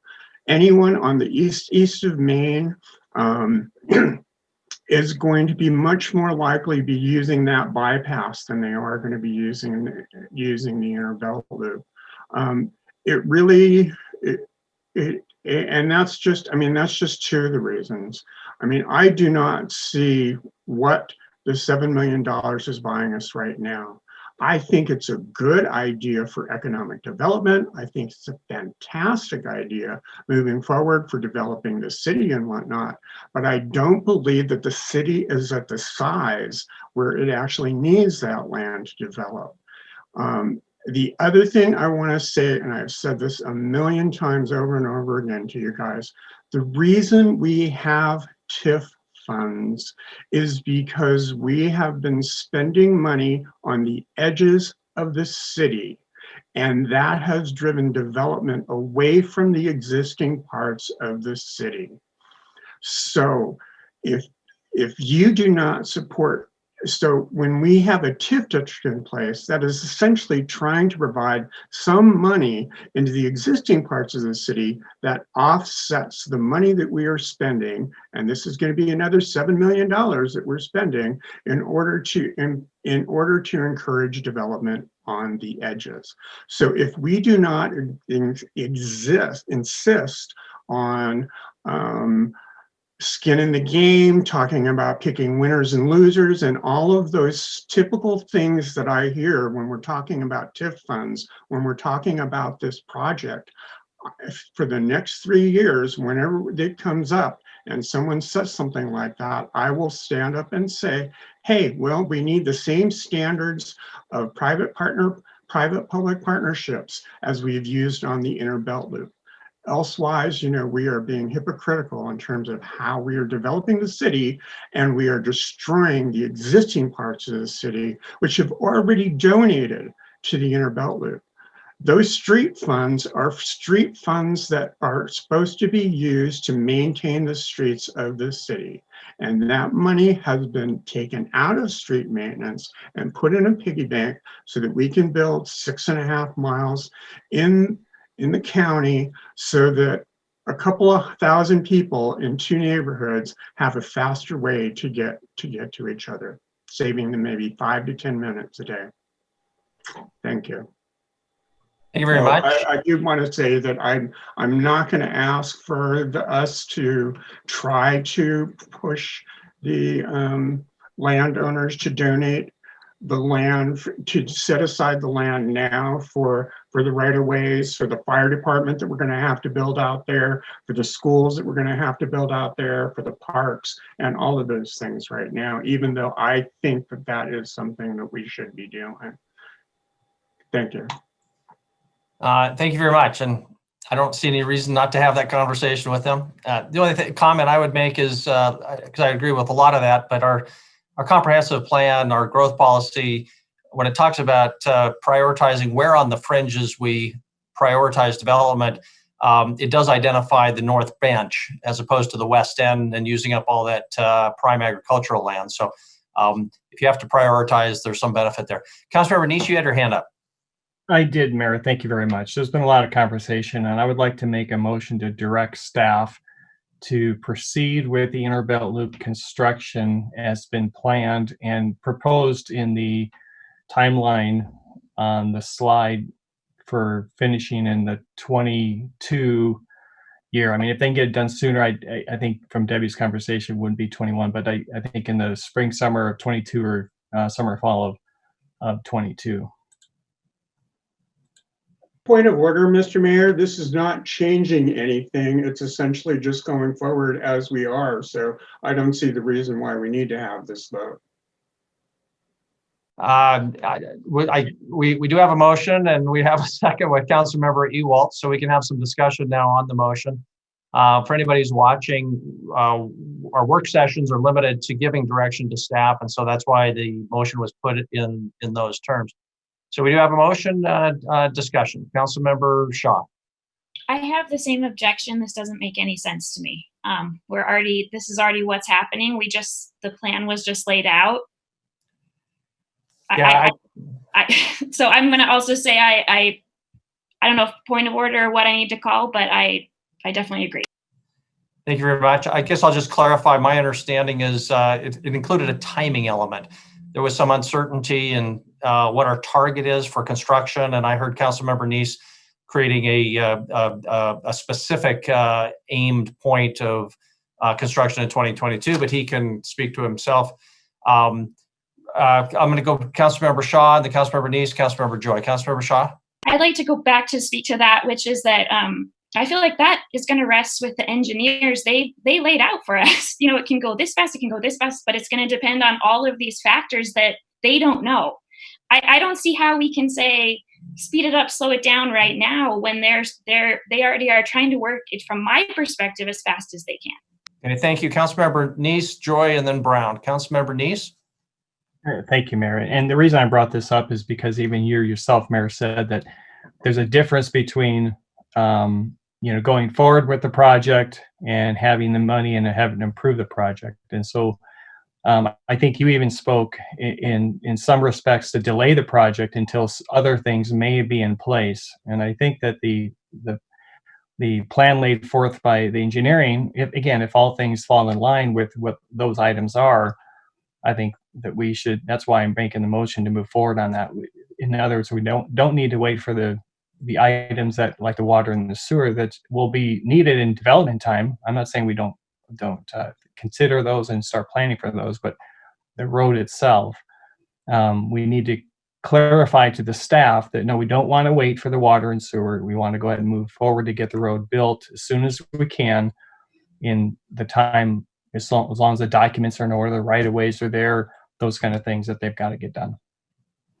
Yeah, thank you very much. I wasn't necessarily advocating for any of that. I was just trying to clarify what could happen down the road. Literally, excuse the pun. Council Member Joy and Council Member Brown. Thank you, Mayor and Council. I will not support this motion. As already has been stated, we do not have an intergovernmental agreement with the county. The road is entirely in the county. Once it's built, are the landowners, how is that going to work in terms of a waiver to be annexed, the policy for how they would be annexed? If we just go forward without that agreement, granted, that is a part of the process, but city engineering, the staff have not yet even started on that process. So I would say if you were going to go FY22 and you didn't have an agreement in place with the county, what kind of mess would we run into? I won't support the motion. Thank you. Councilmember Brown. Thank you, Mayor. I got to say, I continue to be perplexed. Motions have become kind of standard in work sessions, and now this isn't appropriate when it probably never is. The other thing is, to take the vote would have been 5 minutes. We're now 15 minutes into the discussion on the motion. I mean, this is just kind of crazy to me. I'm going to call question, Mayor. Thank you very much. We'll then vote on whether to vote. And this will, in order to vote, we'll need a 3/4, I believe, vote, or 8 council members. All in favor of proceeding to a vote on the underlying motion, please raise your hand. Voting in favor, myself, Yakowicz, Boyette, Ewalt, Shaw, Brown, Purington, Neese, I believe that is okay. 8 voting in opposition. Please raise your hand. Voting in opposition, council members Tariki, Joy, Ronning. So I believe it's 8-3, and so that motion passes. We'll proceed to a vote on the underlying motion. So does all recall the motion? That's what. We need clarification of the motion. Councilmember Tariki, is that correct? Is that what your point is? Yes, so the presentation as presented by staff included the city-county agreement. So I'm assuming that if we vote for it, that means that the city-county agreement has to be in place too. No, he's just. I'm asking, there was a whole list of things that was on that list, and I want to know exactly what is going to be on there and what isn't going to be on there. As a condition to development, I guess so. Yeah. Council Member Neese, this was your motion. Please clarify your motion. Yeah, the slide that I'm looking at is a potential construction timeline. And Debbie has listed in what it would take to get through that timeline. And I am certain that they'll be working on the intergovernmental agreement during that time, and hope they would have it done. But again, that's not something that would prevent the road from being built or started construction. It could still continue to be worked on even through the construction if it needed to be. Okay, so my interpretation is that your motion includes direction for staff to work on that agreement, but it is no way any sort of a condition. Is that okay? And I see a nodded head, and so Councilmember Ewalt. Okay, I'm going to move ahead to the vote. Then this is again a vote to give staff direction with that 2022 time period. Is that correct, Councilmember Denise? That was the kind of critical element. Okay. All in favor of Councilmember Nice's motion, please raise your hand. Voting in favor are Councilmembers Yakowicz, Boyette, Purington, Ewalt, Shaw, Brown, and Nice. Those opposed, please raise your hand. Treaky, Cole, Joy, and Ronning. The motion passes. So exactly what the scope of that was, I'm not quite sure, but whatever it is, we gave some direction to staff, and we'll move off this to our break and our next item. So it is 7:38. Typically, we take a brief break at around 7:30. So why don't we do that? And we'll come back at as close to 7:45 as we can, 7 minutes from now.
office or outside the front door of my house or any place.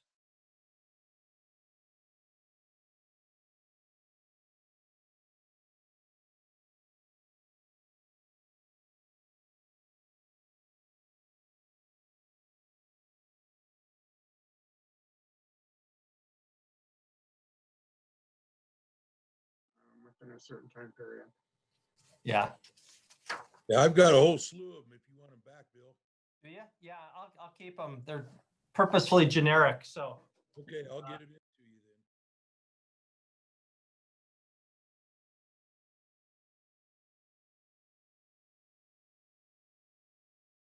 You know, I'm back, but I'm just going to eat a little bit, so I'm going to turn off my video. Okay, fine. Anybody should feel free. Do we have everybody, Sean with us? And Councilmember Shaw is tuned out, but with us.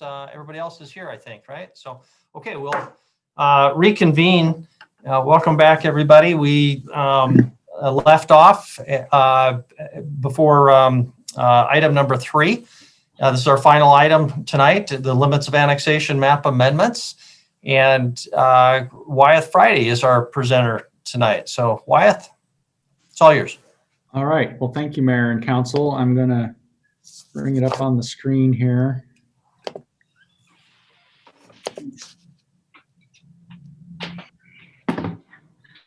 There we go. You guys can everybody can see that. Okay. So yeah, thank you. This has been a really interesting night because we're talking about all these big picture either projects or planning efforts, and so it's good to have these discussions with the council. You know, kind of move away from kind of the day to day and talk about some of these big picture things. So this is the limits of annexation map, and the annexation policy is something that the city has had in place for about 18 years. Actually, it was first established back in the early 2000s, and I was looking back, and I think a good portion of the council has been through this process with us before. A few have not. And also because of the way 2020 has been going, our schedule has been a little off too. So I'll talk about that a little bit as well. But there's some important items regarding map amendments that the annexation committee wanted to bring forward to the council now, even as we look at starting kind of another cycle of this. So the memo I provided for you today it was fairly lengthy, but I was trying to provide enough background on the policy, the map, the processes, and kind of just give everyone a sense of how this works and how the city's approached this in past years as we've moved along with this kind of growth tool. And it really is critical to kind of think about it that way, that when this whole policy and map came about in the early 2000s, right after the city had annexed Reberg Ranch, which we just talked about with the Inner Belt Loop, Briarwood, and out toward Yellowstone Country Club and Ironwood in that area, there were some major annexations that at that point, it's hard to imagine it now, but there wasn't a lot of city between here and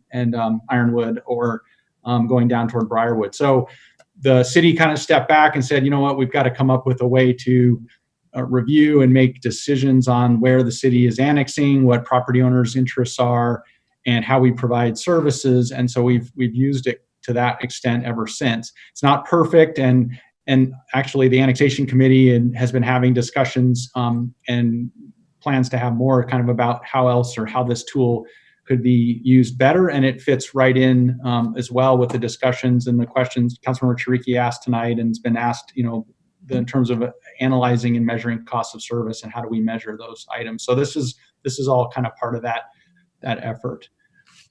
I will. So in terms of the policy, the map and policy review, basically the way the annexation policy it's written, it requires that at a minimum the city review and or update the map whenever the CIP is revised. So we're coming up obviously on a review of the CIP right now. In fact, staff is already doing that. However, what I'm going to talk to you tonight is kind of clean up a little bit, and then as we move into this next cycle. The annexation committee reviews the map and the policy on an annual basis, and again, that's tied to when the CIP is reviewed. We've recently shifted the CIP review process to, instead of start in the winter and end in early spring, to start now and actually end in the winter. So we're kind of adjusting that as well. However, in 2020, We've had different things going on, the COVID obviously, and then the public safety mill levy discussions where the council was initially with that discussion, where we ended up with what was just recently passed, that evolved. And so those things created, the committee was actually we did not get any outside requests last winter/spring for amendments to the map. But the committee was discussing some proposed amendments that we were seeing as areas that we thought needed to be addressed for a variety of reasons, which you heard in the memo, and I'll talk about briefly tonight. Hey, I apologize for interrupting. I just want to alert you that we see both your current slide and your next slide. I don't know if that's how you wanted it, or if you wanted just your current slide. Yeah, I guess it doesn't really matter, I guess, but I'm not sure, why it's doing that. I'll just go ahead. That's fine. Sorry about that, but I don't want to slow everybody down here. So basically with the COVID, this virus hitting this spring, and then also with the council and the city working through the public safety levy issues, we were holding back in terms of kind of when to bring this forward. But we felt like these 4 recommendations are really important in terms of, for the reasons I'll kind of go into, and we've talked about some of them tonight as well. So that's why you're seeing these now. All the amendments for the map or the policy come to the council for consideration and action. Tonight's obviously the work session, and then we would come back to you in October, a regular meeting. But the process here will, even though we're in September, we're already looking at the CIP, so we kind of have a sense from an internal standpoint of what these items and these areas of the map that we're recommending to you now. We will certainly continue to review. We're soliciting requests from property owners right now. The deadline for those requests isn't until November, and then we'll analyze those and would be back more on a regular schedule by spring is the idea. But these are important, and that's why you're seeing them tonight. Our committee is made up of all different departments in the city, as you can see, and I called out there, and that's really critical because one of the things that we really have worked hard to do, especially probably in the second half of the 18 years that we've been doing this, is to get the feedback and make sure we're balancing as we look at potential changes to the map, all the different departments and their servicing, the ability for them to provide services and the challenges for them to provide services. And so that's one of the things when we get into discussions like with public safety and we have fire and police in here, that's a big deal. Whether, it's possible to run pipe somewhere that Public Works can do, that doesn't mean that the rest of the services can automatically be delivered. So we have those discussions on a regular basis. This is the current map, and this was the one that was adopted in 2018, which was the last time we made amendments to the areas here. Obviously, we've had some annexations, so each time we update, and the map that we use online, the GIS map has those reflected, but this is just to show you the areas mainly of the map. So the blue is the city limits. The red area is what's called the city annexation petition area, which is an area where today a property owner in that area could submit a petition to annex, and those are the annexations you see coming to you at the council meetings. You just had looked at one up on Lincoln Lane just recently. That's in the area up here. So those are areas the city has basically said we can serve those for the most part completely, or almost completely right out of the gate if there was a request, and then move forward with whatever those development plans are. I will say, and I note this later on as well, because this has been something we've heard the council when we've had annexations before come to you. There's been concern about, wow, there's a lot of service area there that we've identified in the past that we can serve. It is important to recognize, and you can't see it on this map, but if you start driving around and looking at these areas or you look at an aerial, there is a fair amount in some of these areas that is developed. It was developed in the past in the county. It won't be something that will come in, suddenly for redevelopment. It may over time come in, but there's less area total that you could say, well, it's just, bare ground where development could just come in and suddenly occur. So there's a caveat to be aware of there, but certainly, we have defined that area as the ability to provide service. The orange area is our long-range urban planning area. That's really sort of the next tier that says these are areas the city's recognizing that the city would grow into those areas. We don't know today. We can't say we can provide all the services right now, but we are aware of that. We're looking at it. Some of our master plans are looking at it. And if someone were to request to move from that area into the red or add more to the long range area, we would be looking at that in terms of the future service areas. And as you can see, this big area up here where the inner belt loop is in that long range area. We've got some areas down along the edges of the city that are also in those areas. So just to understand with the current map what the different pieces are. So the criteria, just briefly, and this is from our policy, we look at distance from existing city services and response times, capacity and location of facilities and future upgrades or construction of new facilities. And that's where some of that, the CIP also comes in. Cost of the city services, effect on existing residents in terms of, we're not going to degrade service to the existing residents by providing new or additional, expanding services to different areas. And then conformance with adopted plans and policies. And this is really important because this kind of goes to talking about the overall, when we talk about everything from what we've been working through with the public safety levy and how we're trying to make sure we have service, we have ability to fund the services we have, to also looking at areas where the city is going to grow and we need to be thinking about future municipal services versus county development. One of the things that, and this goes to the interlocal agreement discussion that's starting and other discussion we've been having, is that we're really starting to see in some areas where county development that may be occurring now is has the potential to get in the way of future city expansion and service delivery. And so we really have to be looking at that and being strategic, even where it may mean that we're having to go out a little further, maybe in some areas, and really look at what message do we want to send right now for where the city thinks it's going, to enable us not, so we don't run into issues later where county development may literally in some cases block future city service expansion and such. So that's become more and more prevalent. It's a little bit, I would say, I've been involved with this committee for 17 years, basically, since I've been with the city. And I think it's really evolved. We've mainly come at it and said, you know what, developers, you pay for services, you let us know when you want to expand and you connect, and great. Well, that's worked fine, but we've also now seen that doesn't always work, where if the city wants to influence development patterns in certain areas, we may have to make some more upfront investments to be able to manage that versus waiting. And sometimes if we wait, somebody develops in the county, doesn't want to come in the city, and then they're right in the way. So that's significant. And that's where a couple of the items tonight are coming from. Just really quickly, types of map amendments, property owners can request them. We often see those. And then city department can as well. We've brought in some park lands and done some amendments like that, public works as well. And then committee recommendations where we all, and the ones tonight are coming really, those are committee ones where we've all talked through those. And then it's either amendments to the red, to the petition area, or to the long range area. So there's 4 areas that we're focused on tonight that we're bringing to you for consideration on the map. We have 2 that are for the petition area, to amend the petition area. The West Billings Reservoir area, number 1, and the Heights Billings bypass area. And I'll switch to the map, which I guess you can see a little bit anyway, but I'll go to that in just a second.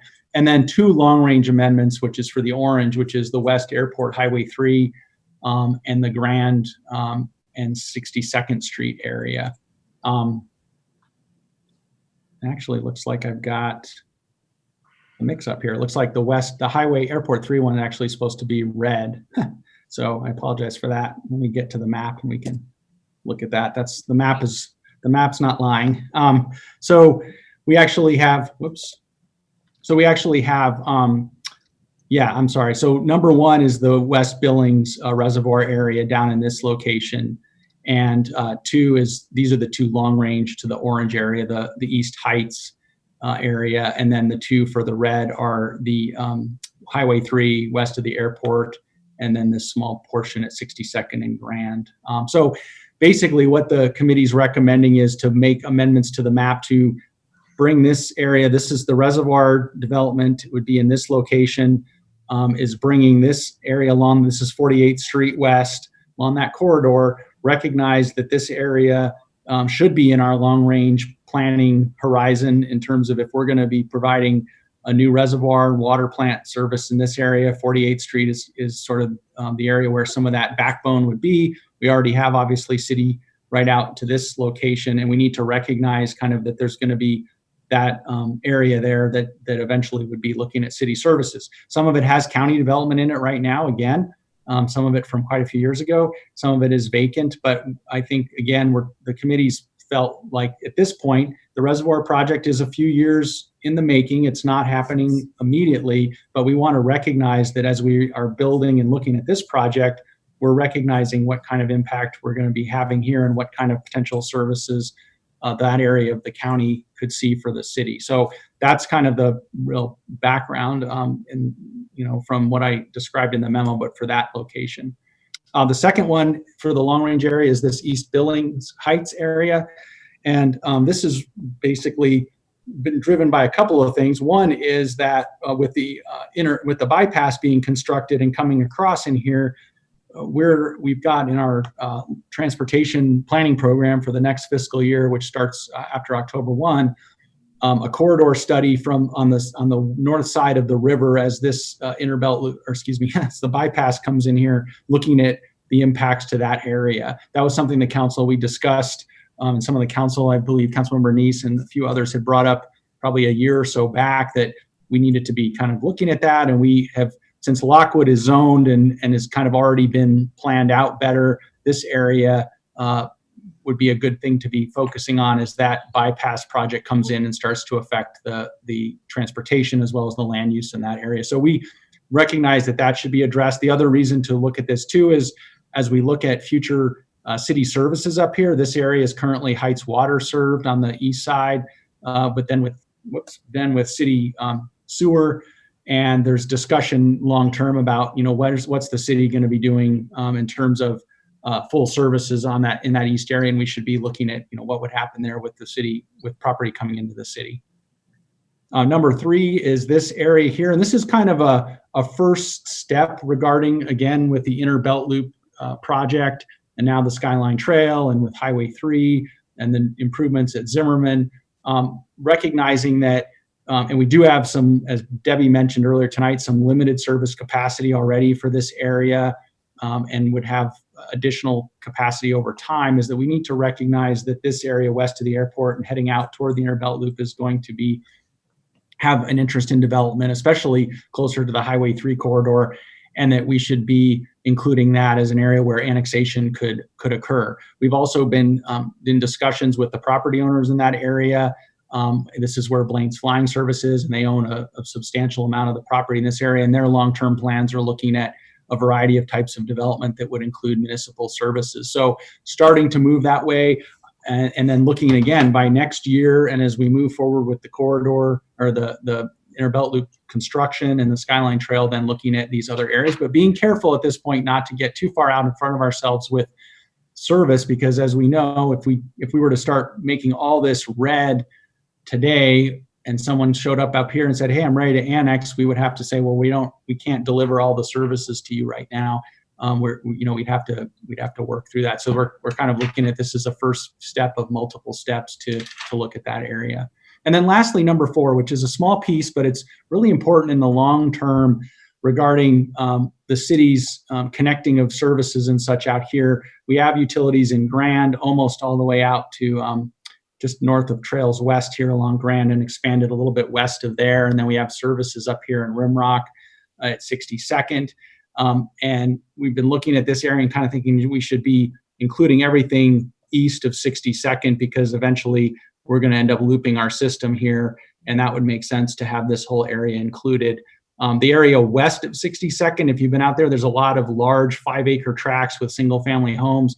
That area is certainly not something that we're expecting in the near time of development and city services here. But certainly as you go back in this area, it really fits in well there. We've also had, again, discussions with the property owner on a portion of this property who's interested in city development and city services. And so that timed kind of with our idea that we needed to move forward with kind of showing that this was going to be a connection area, that we would do that. So that's kind of story for number 4. So with that, I will move to just for questions and any clarifications I can make. We are planning to, the way this process would work next is we would bring these recommendations to you formally at a council meeting. We're scheduling it right now for October 12th, where the council considers and then acts on a resolution to amend the map. So you do a public hearing, you'd have a resolution with the map amendments included, and you would act on that, and that would then,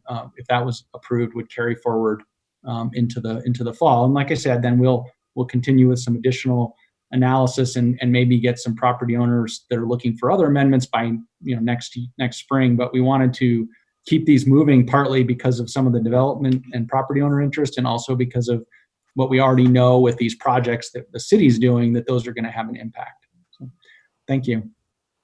Thank you very much, Wyeth. You're right. It's good to be looking at a lot of these 30,000 foot issues in one night.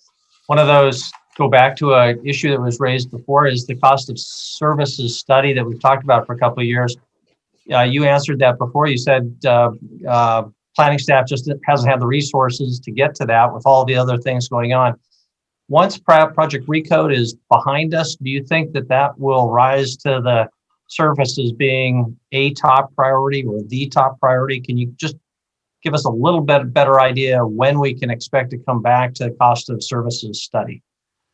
Mayor and council, certainly getting Project Recode wrapped up and on its way to being used is huge. And when that's done, that will be a big lift or a big burden, I guess, off of staff. I would say certainly, yeah, this is one of the, and I'm trying to remember in your priorities where it was identified from this last year, and I know you'll be looking at those again.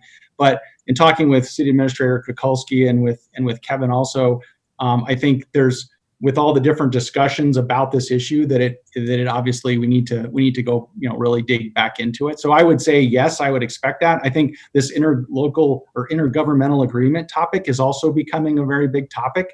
It kind of fits in too, but it's also got some other components we're looking at, and I know Chris wants to move that along for good reason as well. So I think those two things will probably both be something we'll be talking about a lot more here soon. Okay, thank you very much. Questions for Wyeth, Councilmember Brown and Councilmember Joy? Thanks, Wyatt. Hey, that section number 3 up on the up by the inner belt loop, can we be a little more strategic on those areas that we can service versus those that we cannot? In other words, not make that whole swath red, maybe make some of it orange and some of it red. I'm just worried. Yeah. It's been my experience that once we make it red, then annexation can just happen, and we can't service that whole area. Councilmember Brown and Mayor and Council, I will certainly circle back with, and I know we've got Debbie and Jennifer on here, so maybe they can even say something tonight, but I'm happy to circle back on that. I think we were looking at the areas closer, from the Highway 3 up to the north there within a certain distance, that we would be able to provide either some initial services or with some, limited expansion, we could provide services to that area. So that was partly why it's not bigger than it is, but we'll certainly check that and make sure we're not, representing, too much in that area. So you're thinking that red section we could service now with what we've got up there, or pretty much now? With some, I don't think not just everything ready to go, and Debbie's jumped on, but I think within, depending on what the development plan was and aiming back toward Highway 3 there, that was the idea. But maybe she can chime in, I don't know. Debbie, can you comment on the size of that West Billings airport area? Sure. Most of the map, as I read it, along that belt loop was orange, and then right at Highway 3 had a small section of red. That does have a water line fronting it, and our sewer line is closer to that. Once you go past that, we get into some low pressure sewer and very small systems. But that area right there, we can serve with both water and sewer with a little bit of work. Okay, thank you guys for the clarification. Thank you. Councilmember Joy, I believe you had a question, right? Thank you, Mayor and Council. I was going to ask about number 4 on the map, the little piece on Grand Avenue. It's completely surrounded by our petition area. So is that just to make that consistent, or because there seems to be, is that leapfrogging or not leapfrogging? I just wanted to ask that too. Thank you. Yes, Councilmember Joy and Mayor and Council, you're correct that if you look at the whole, basically to the north and east and south of that property, and it's been sort of standing out there for a while. I don't know, just sort of sitting there, but the area around it to the northeast and south is in the current petition area. So you could petition today to annex, and that for some reason had not been included. We just actually, Public Works just completed about a year ago, maybe it's been even longer already, a year and a half ago, an extension, trails west down to the south there where Ben Steele is, and then Fox Meadows to the north. Those areas are developing out. And we did an extension of water and sewer further west along Grand as to connect those kind of north and south. So that even made it more obvious that we should be including that piece because we've got services that are going right out there. So that was why that kind of, when that project got done, and got completed here, just like I guess in the last year, we decided, yeah, we need to recognize that. Other questions for Wyeth? Councilmember Tricky and then Councilmember Purington.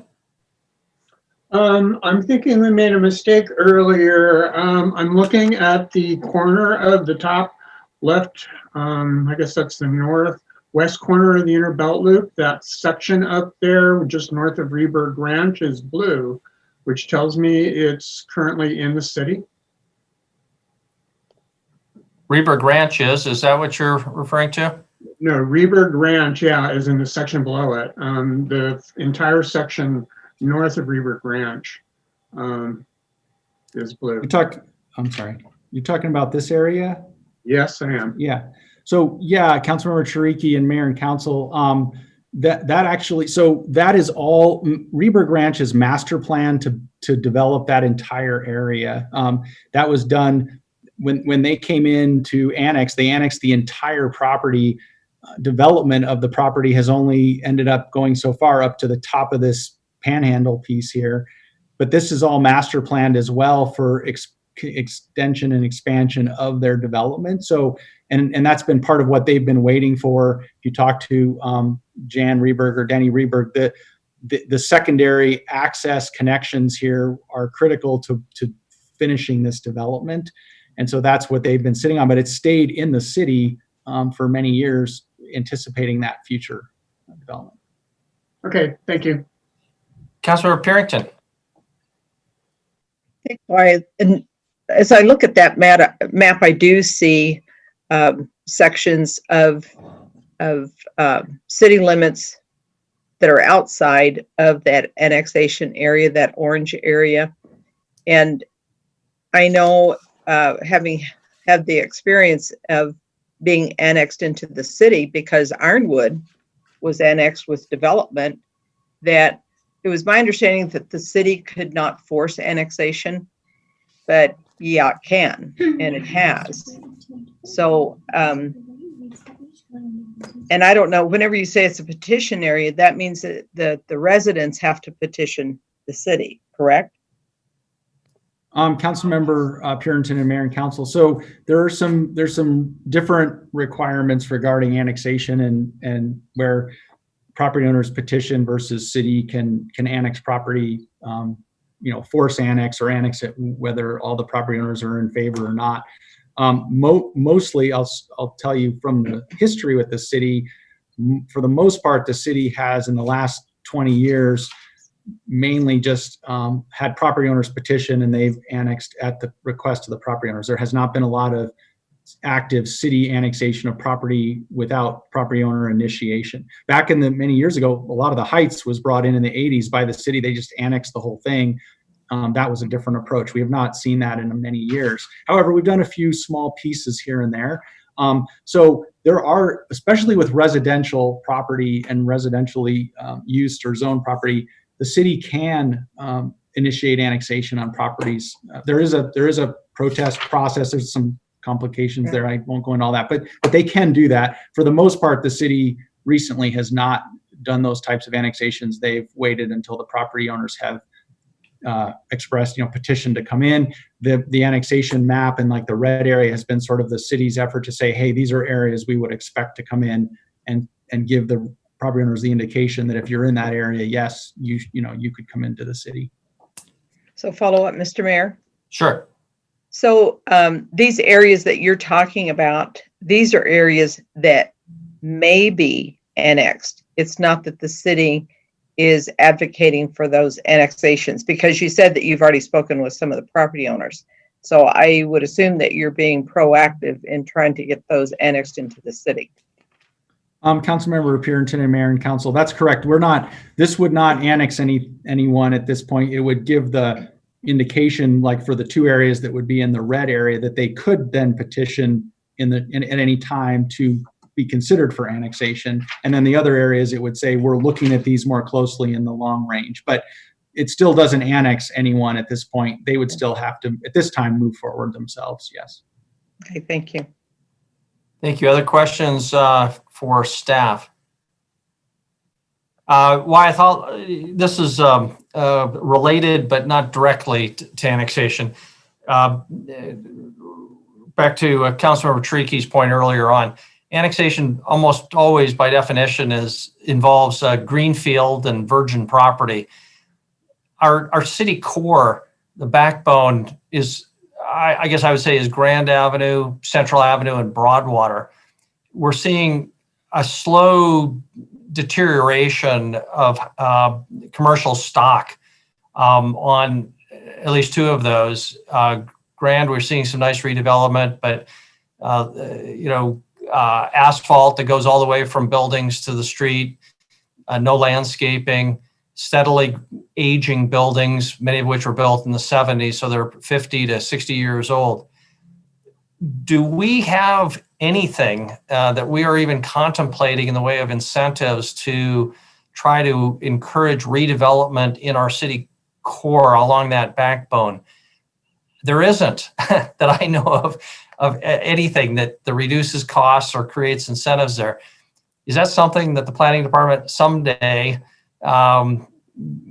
maybe could come up with some strategies? I don't have any great answers for that, but it seems appropriate when we're talking about our growth at the perimeter. Mayor and Council, certainly there are different things that could be looked at. You're correct, I guess, first, that we don't have any very no monetary, real clear incentives in that area right now.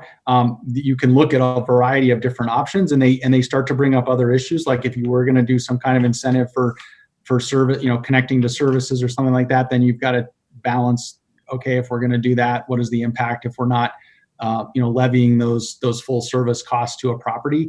I would say that some of the elements of Project Recode will certainly, in some areas, make the redevelopment possibilities with lots, sizes of lots and parking and things like that a little bit more, in some cases, a lot more flexible and more options, where if the property owner did want to redevelop a property on Grand, they would have some, with Recode in place, they would have some more options than they do regarding setbacks for buildings, how they orient their parking and parking requirements and some things like that. So there's some things in there that would certainly help, but they're not incentives in the sense of, if you redevelop this, we'll, reduce your reconnect, your connections to water and sewer, or we'll require, stormwater, we'll do this, we'll do that. It's not like that, but it definitely gives some more flexibility on some of those properties, especially where they're so shallow, and they have a challenge with the right of way. So that's something that's out there, but certainly there's other things to look at. The city we have not pursued those in any way recently. Okay, thank you. I'm hoping someday we will. Other questions? Councilmember Purinton and Councilmember Nice. Thank you. Wyeth, one of the things that you said that you use for your criteria is the growth policy. The growth policy was 2016, I believe. So how often are those looked at, tweaked, or I don't know what the policy is for the growth policy?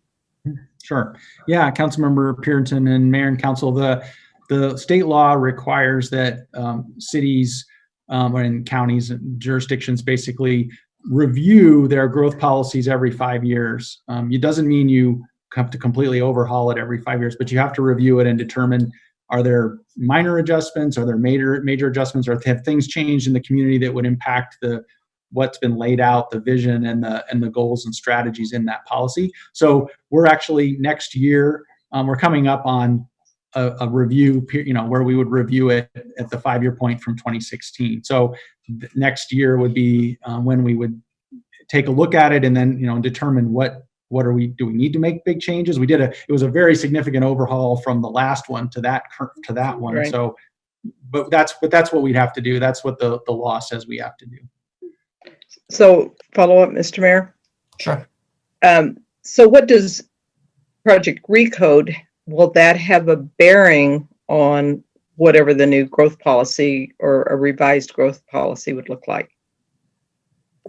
Councilmember Purinton and Mayor and Council, we actually, the Project Recode was set up and sort of based on the current growth policy in terms of the direction that the community has wanted to go. And some of those are very big issues. So that it wouldn't necessarily, it would certainly, I guess, inform as much as we've learned in the last couple of years with Project Recode. If there were things that the community says, yeah, we like what we're implementing with Recode and we want to do something further with that, or there's something that, is a different issue, but it was a product of that growth policy is where we are now. Okay, thank you. Thank you. Other questions for Wyeth or staff? Councilmember Neese? Thank you, Mayor.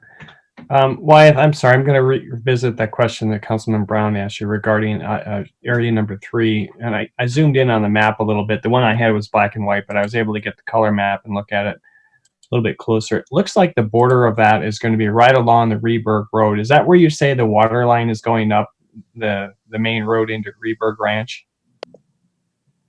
Councilmember Neese and Mayor and Council, I believe that's correct, and maybe Debbie can correct me or Jennifer, but yeah, it goes from the boundary goes Rod and Gun Club Road up to where that splits off to Trails End Road, and then it goes back east to the airport. Okay, and then so when you're adding an area like that where you can have services to, if the water line is going up the road, why wouldn't we do 100, 200 feet on the other side of the road where the water, it can be accessed from? Why wouldn't we turn that area red as well? Councilmember Neese and Mayor and Council, I'm not sure, and we could revisit that. I'm not sure if I think the concern was just trying to make sure we weren't overextending with where the water and then the sewer also goes back to the east, and just looking at that area at this point, but we could certainly check. I can follow up again with Public Works to make sure that there's not something that we overlooked there. I don't know. Yeah. Thank you. Other questions for Wyeth before we go to public comment? Councilmember Brown? Thank you, Mayor. I think Debbie had something to add to that. Thank you. Debbie, did you? I did, thanks. I was just going to say that that's exactly what we're looking at. The Reberg system is only sized for what the Rebergs are going to be doing and what they've already master planned, from the lagoon to the sizing of the pipes that go through there. And we wanted to make sure to retain enough capacity in that system for the master plan area that are already included.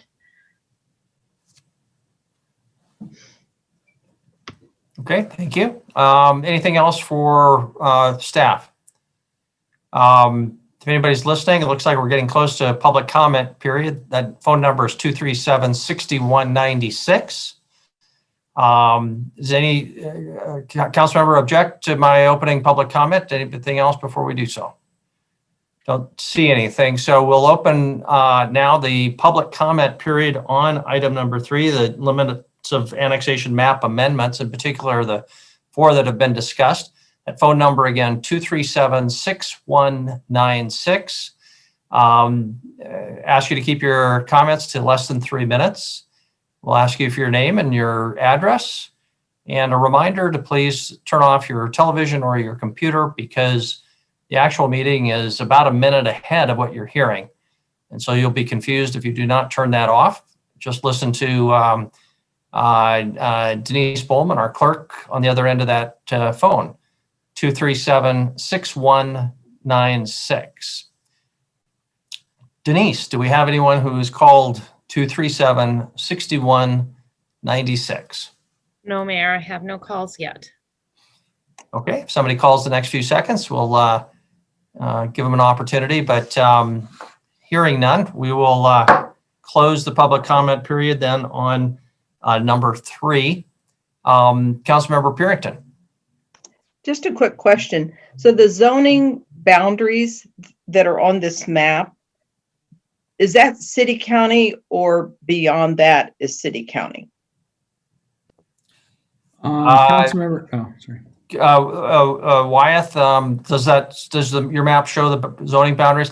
It would be potentially beyond the city limits. There's a unified zoning area that goes beyond our city limits, but Wyeth, can you clarify? Yeah, Mayor and Council here. Let me just pull the map up again real quick and see if I can.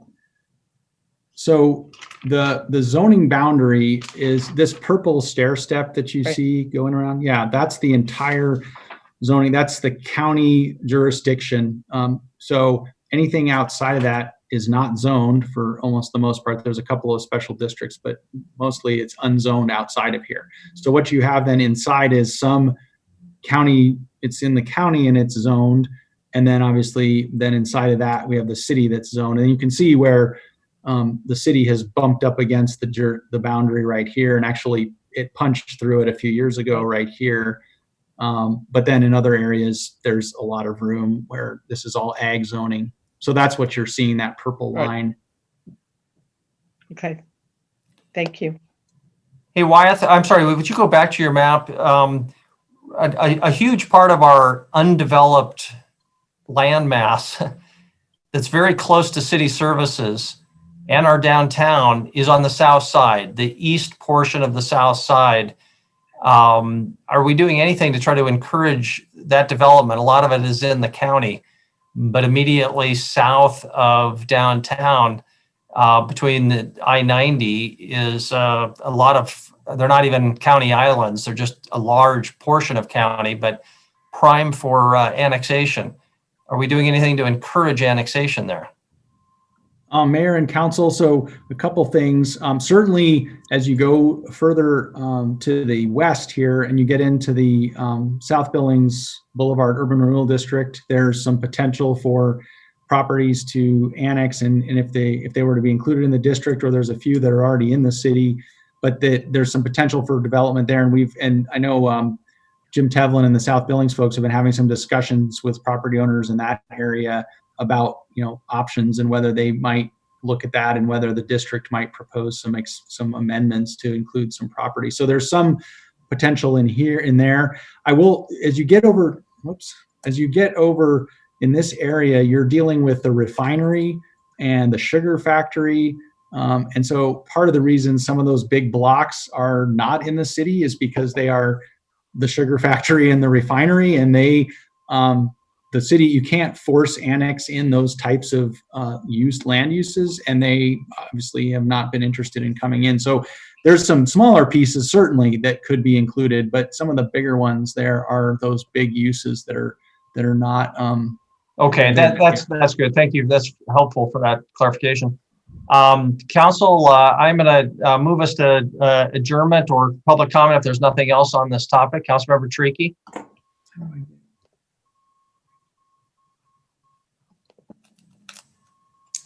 Councilmember Tricky, you're muted. The city, the sugar factory actually is in the city. Could you just very briefly, Wyatt, talk about the process for changing the zoning jurisdiction? Yes, Mayor and Council and Councilmember Chiriki. So the zoning jurisdiction, the boundary it's a county jurisdiction. It was originally established and was originally supposed to be reach out about 4.5 miles from the city limits. That was the original the way those boundaries were designated. The county commissioners would have to amend that boundary, expand it, or make adjustments to it. The process, and in fact, just our planning board, our county planning board, but it has city county representation, has been discussing this issue and is having further discussions with the county zoning commission and the commissioners, but is interested in looking at that, especially where as I pointed out, Copper Ridge out on the west on Rimrock Road is actually out. It's surrounded on 3 sides, that peninsula, by no zoning. That's a concern when you're developing city development and you don't realize that, yeah, there's kind of any use is allowed outside of that. So that's a discussion we're having. The process itself is not, the commissioners have to initiate it and go through the hearings and the process. I would say the big issue with that is the outreach and communication with property owners if you're going to start to make adjustments to the jurisdiction. So that part of it is the big lift, to start having that discussion and looking at where those conflict points might be. But it is in discussion, and our planning board themselves has brought that up after seeing different projects go forward and wanting to address it. So I think there'll be more to hear about that probably in the coming 6 months to a year. Thank you. Okay, thank you very much. Let's move on then to council discussion and then public comment on non-agenda items. Are there any items of council discussion? Councilmember Yakowicz and then Councilmember Joy. Councilmember Yakowicz. Thank you, Honor and Council. Mr. Iflin, good evening. I just wanted to ask if there's any movement on City Council moving to the library or any other facility. The last update, I think, was the most current to council, was that there was a little delay in obtaining some of the equipment to have this set up at the community center at the library. And so we're, having that date pushed out a little bit. I think it was late October, November, if I remember correctly. So no new information from the last time it was presented to council. Thank you. Councilmember Yakowicz, I raised that at a meeting of mayors last week. A Zoom meeting, and to see what other communities have done. And I believe Great Falls has been meeting in person as a hybrid, where there's a video, people can call in, but everybody else is still on Zoom. It's hard to find a place with adequate space to have distancing for all of the participants. Yeah, and Mayor, and I believe that Great Falls has 5 council members or commissioners, if I'm accurate on that. So a little bit easier, to find a space that would accommodate their in-person meetings also. Thank you. Councilmember Joy, you had your hand up, and then Councilmember Purington, did you have something? But Councilmember Joy first. Thank you. I will make it brief. I really am very interested in whether or not we start to accumulate the data to make decisions based on economic feasibility of some of the things we do. And so I will talk to Chris Kukalski and Mr. Ifland, and maybe I'll come forward with an initiative that we really put a cost-benefit analysis as a part of some of the economic activities that we're doing, so that we make some very good decisions based on data. We can talk about where we spend our money. There are still unimproved streets in Ward 3.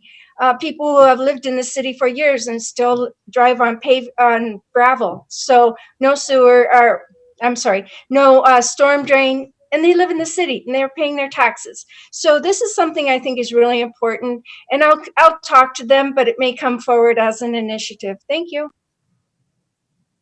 Thank you very much. Other items of council discussion, Councilmember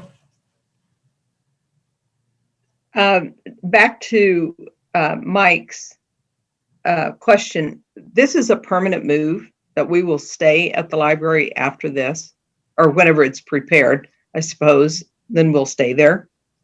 So Councilmember Purington, we're certainly having it set up so where we could use it permanently if need be. If COVID lessens, or where the conditions are right that we can move back into the chambers, I think we certainly would. We do have some need beyond just a council meeting there to use this equipment, so it's going to be kind of dual purpose. I know on YS side, with a lot of the planning meetings, things of that nature, there's a need there. So yes, we're anticipating permanent, but again, if conditions allow, we would move back into the council chambers. But the council chambers just aren't set up to allow the social distancing that's probably required at this point. So, Mr. Mayor, follow up, please. Sure. So I would suppose that the city received COVID money to make this switch. Councilmember Purrington, yes, we've submitted for COVID reimbursement on the equipment and stuff that we have been using or going to have installed in the library community center there. So yes. So, I'm sorry, go Mr. ahead. Mayor, Sure. my original question was going to be, there was some discussion about council asking questions, members asking questions. And I read through the our protocol for meetings. And so I think that we need to probably discuss how that goes. It seems to me like council, it's how council wants to do it. I mean, once we've set that protocol, and I know it's there, but we can change it, of course. But I'm just concerned that, you know, I don't want hard feelings or anything like that, because I think there are many times that council doesn't feel like they get enough information before the meeting. Therefore, we're either asking the questions before the meetings, and then if those answers haven't been satisfied, or it's too late for the staff to respond, then we ask them at council meetings. And I just think, for me, it's just due diligence. This is what we do. And whenever council holds the purse strings, and also the policy strings, if you will, then I think it's important that we understand. And I think it's unfortunate that that some have been mentioned as micromanaging different departments.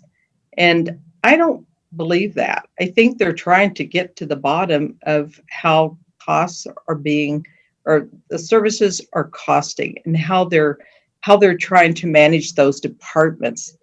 Because we all talk about tightening the belt, and we need to do that. And I agree. It's the city administrator, assistant administrator, and department heads, that's their job to do that. I agree. But also council has been elected to direct staff, to look at the budget, to see where we can make a difference. So I don't have an issue with questions. I know some of the meetings turn out to be really long, and some don't find the value of the questions. But yet I think for the individual council member to be able to ask the questions, and I think you've done a good job, Mr. Mayor, about, you know, directing us whenever we're getting a little off topic, and sometimes we do, but you're pretty good about bringing us back. And I think that's important, and you've allowed us to ask questions.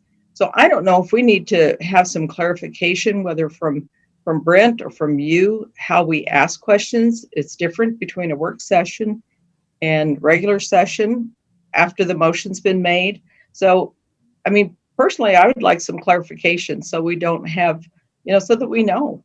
And I think it's perfectly fine for councils to ask 10 questions if they want to, if they're pertinent to the issue. So I'm just throwing it out there.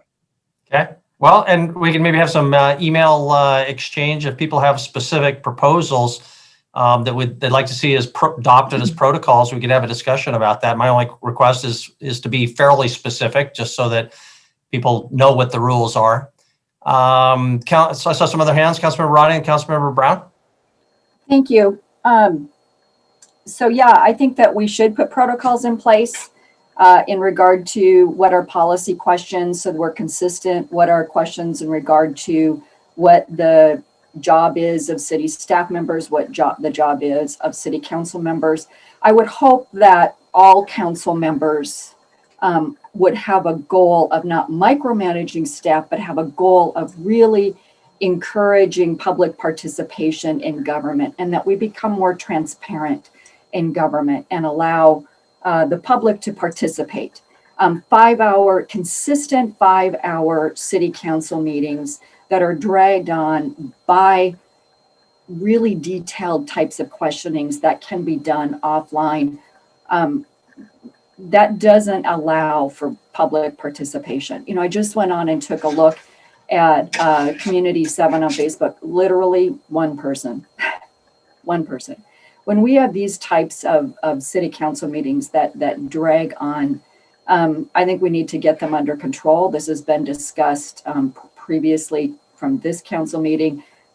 Reg Gibbs worked really hard on that. So I would hope that we can address it, that we can have some type of guidance in place and some type of policy in place that does direct city council to do their homework and do their due diligence, do their job before they actually come to a city council meeting, and be ready to have discussions when they come to a city council meeting. So we understand budgets and things like that and come prepared to actually do work at a city council meeting versus ask a lot of questions. That's what I hope. Thank you very much, Councilmember Brown. And since you do want direction, I would encourage you to try to wrap up so we can go on to public comment on non-agenda items pretty soon. Councilmember Brown. Thank you, Mayor. Unless I'm wrong and Brent can jump in here, these sessions are kind of the mayor's choice. He kind of runs them the way that he wants them. If he wants them short and concise, then they're short and concise. You know, he wants to allow questions to go on for hours, that's fine too. I guess that's my only comment. I don't know that, you know, we should be browbeaten or anything else, but, and I do agree we get pretty granular sometimes, which we probably don't need to do, and look more at policy and if we have recommendations for our staff person, which really is only Chris Kukolski, you know, we can direct him to go look at this and bring back information or rectify. But am I wrong, Brent? I mean, it's the mayor's choice. Your Honor, Councilmember Brown, you are correct under your 2-222 work session rules of procedure, which are very brief and very general and high altitude. The mayor is responsible for recognizing those who would like to speak and for enforcing what the ordinance calls a productive decorum. So you are correct. Okay, thank you for making that clear. Since I hear from some that our meetings are too long, and I hear from others that they're being cut off prematurely, maybe that means we're about in the right place. But I always welcome your input, especially with specifics. But this is a good opportunity to move on to public comment on non-agenda items.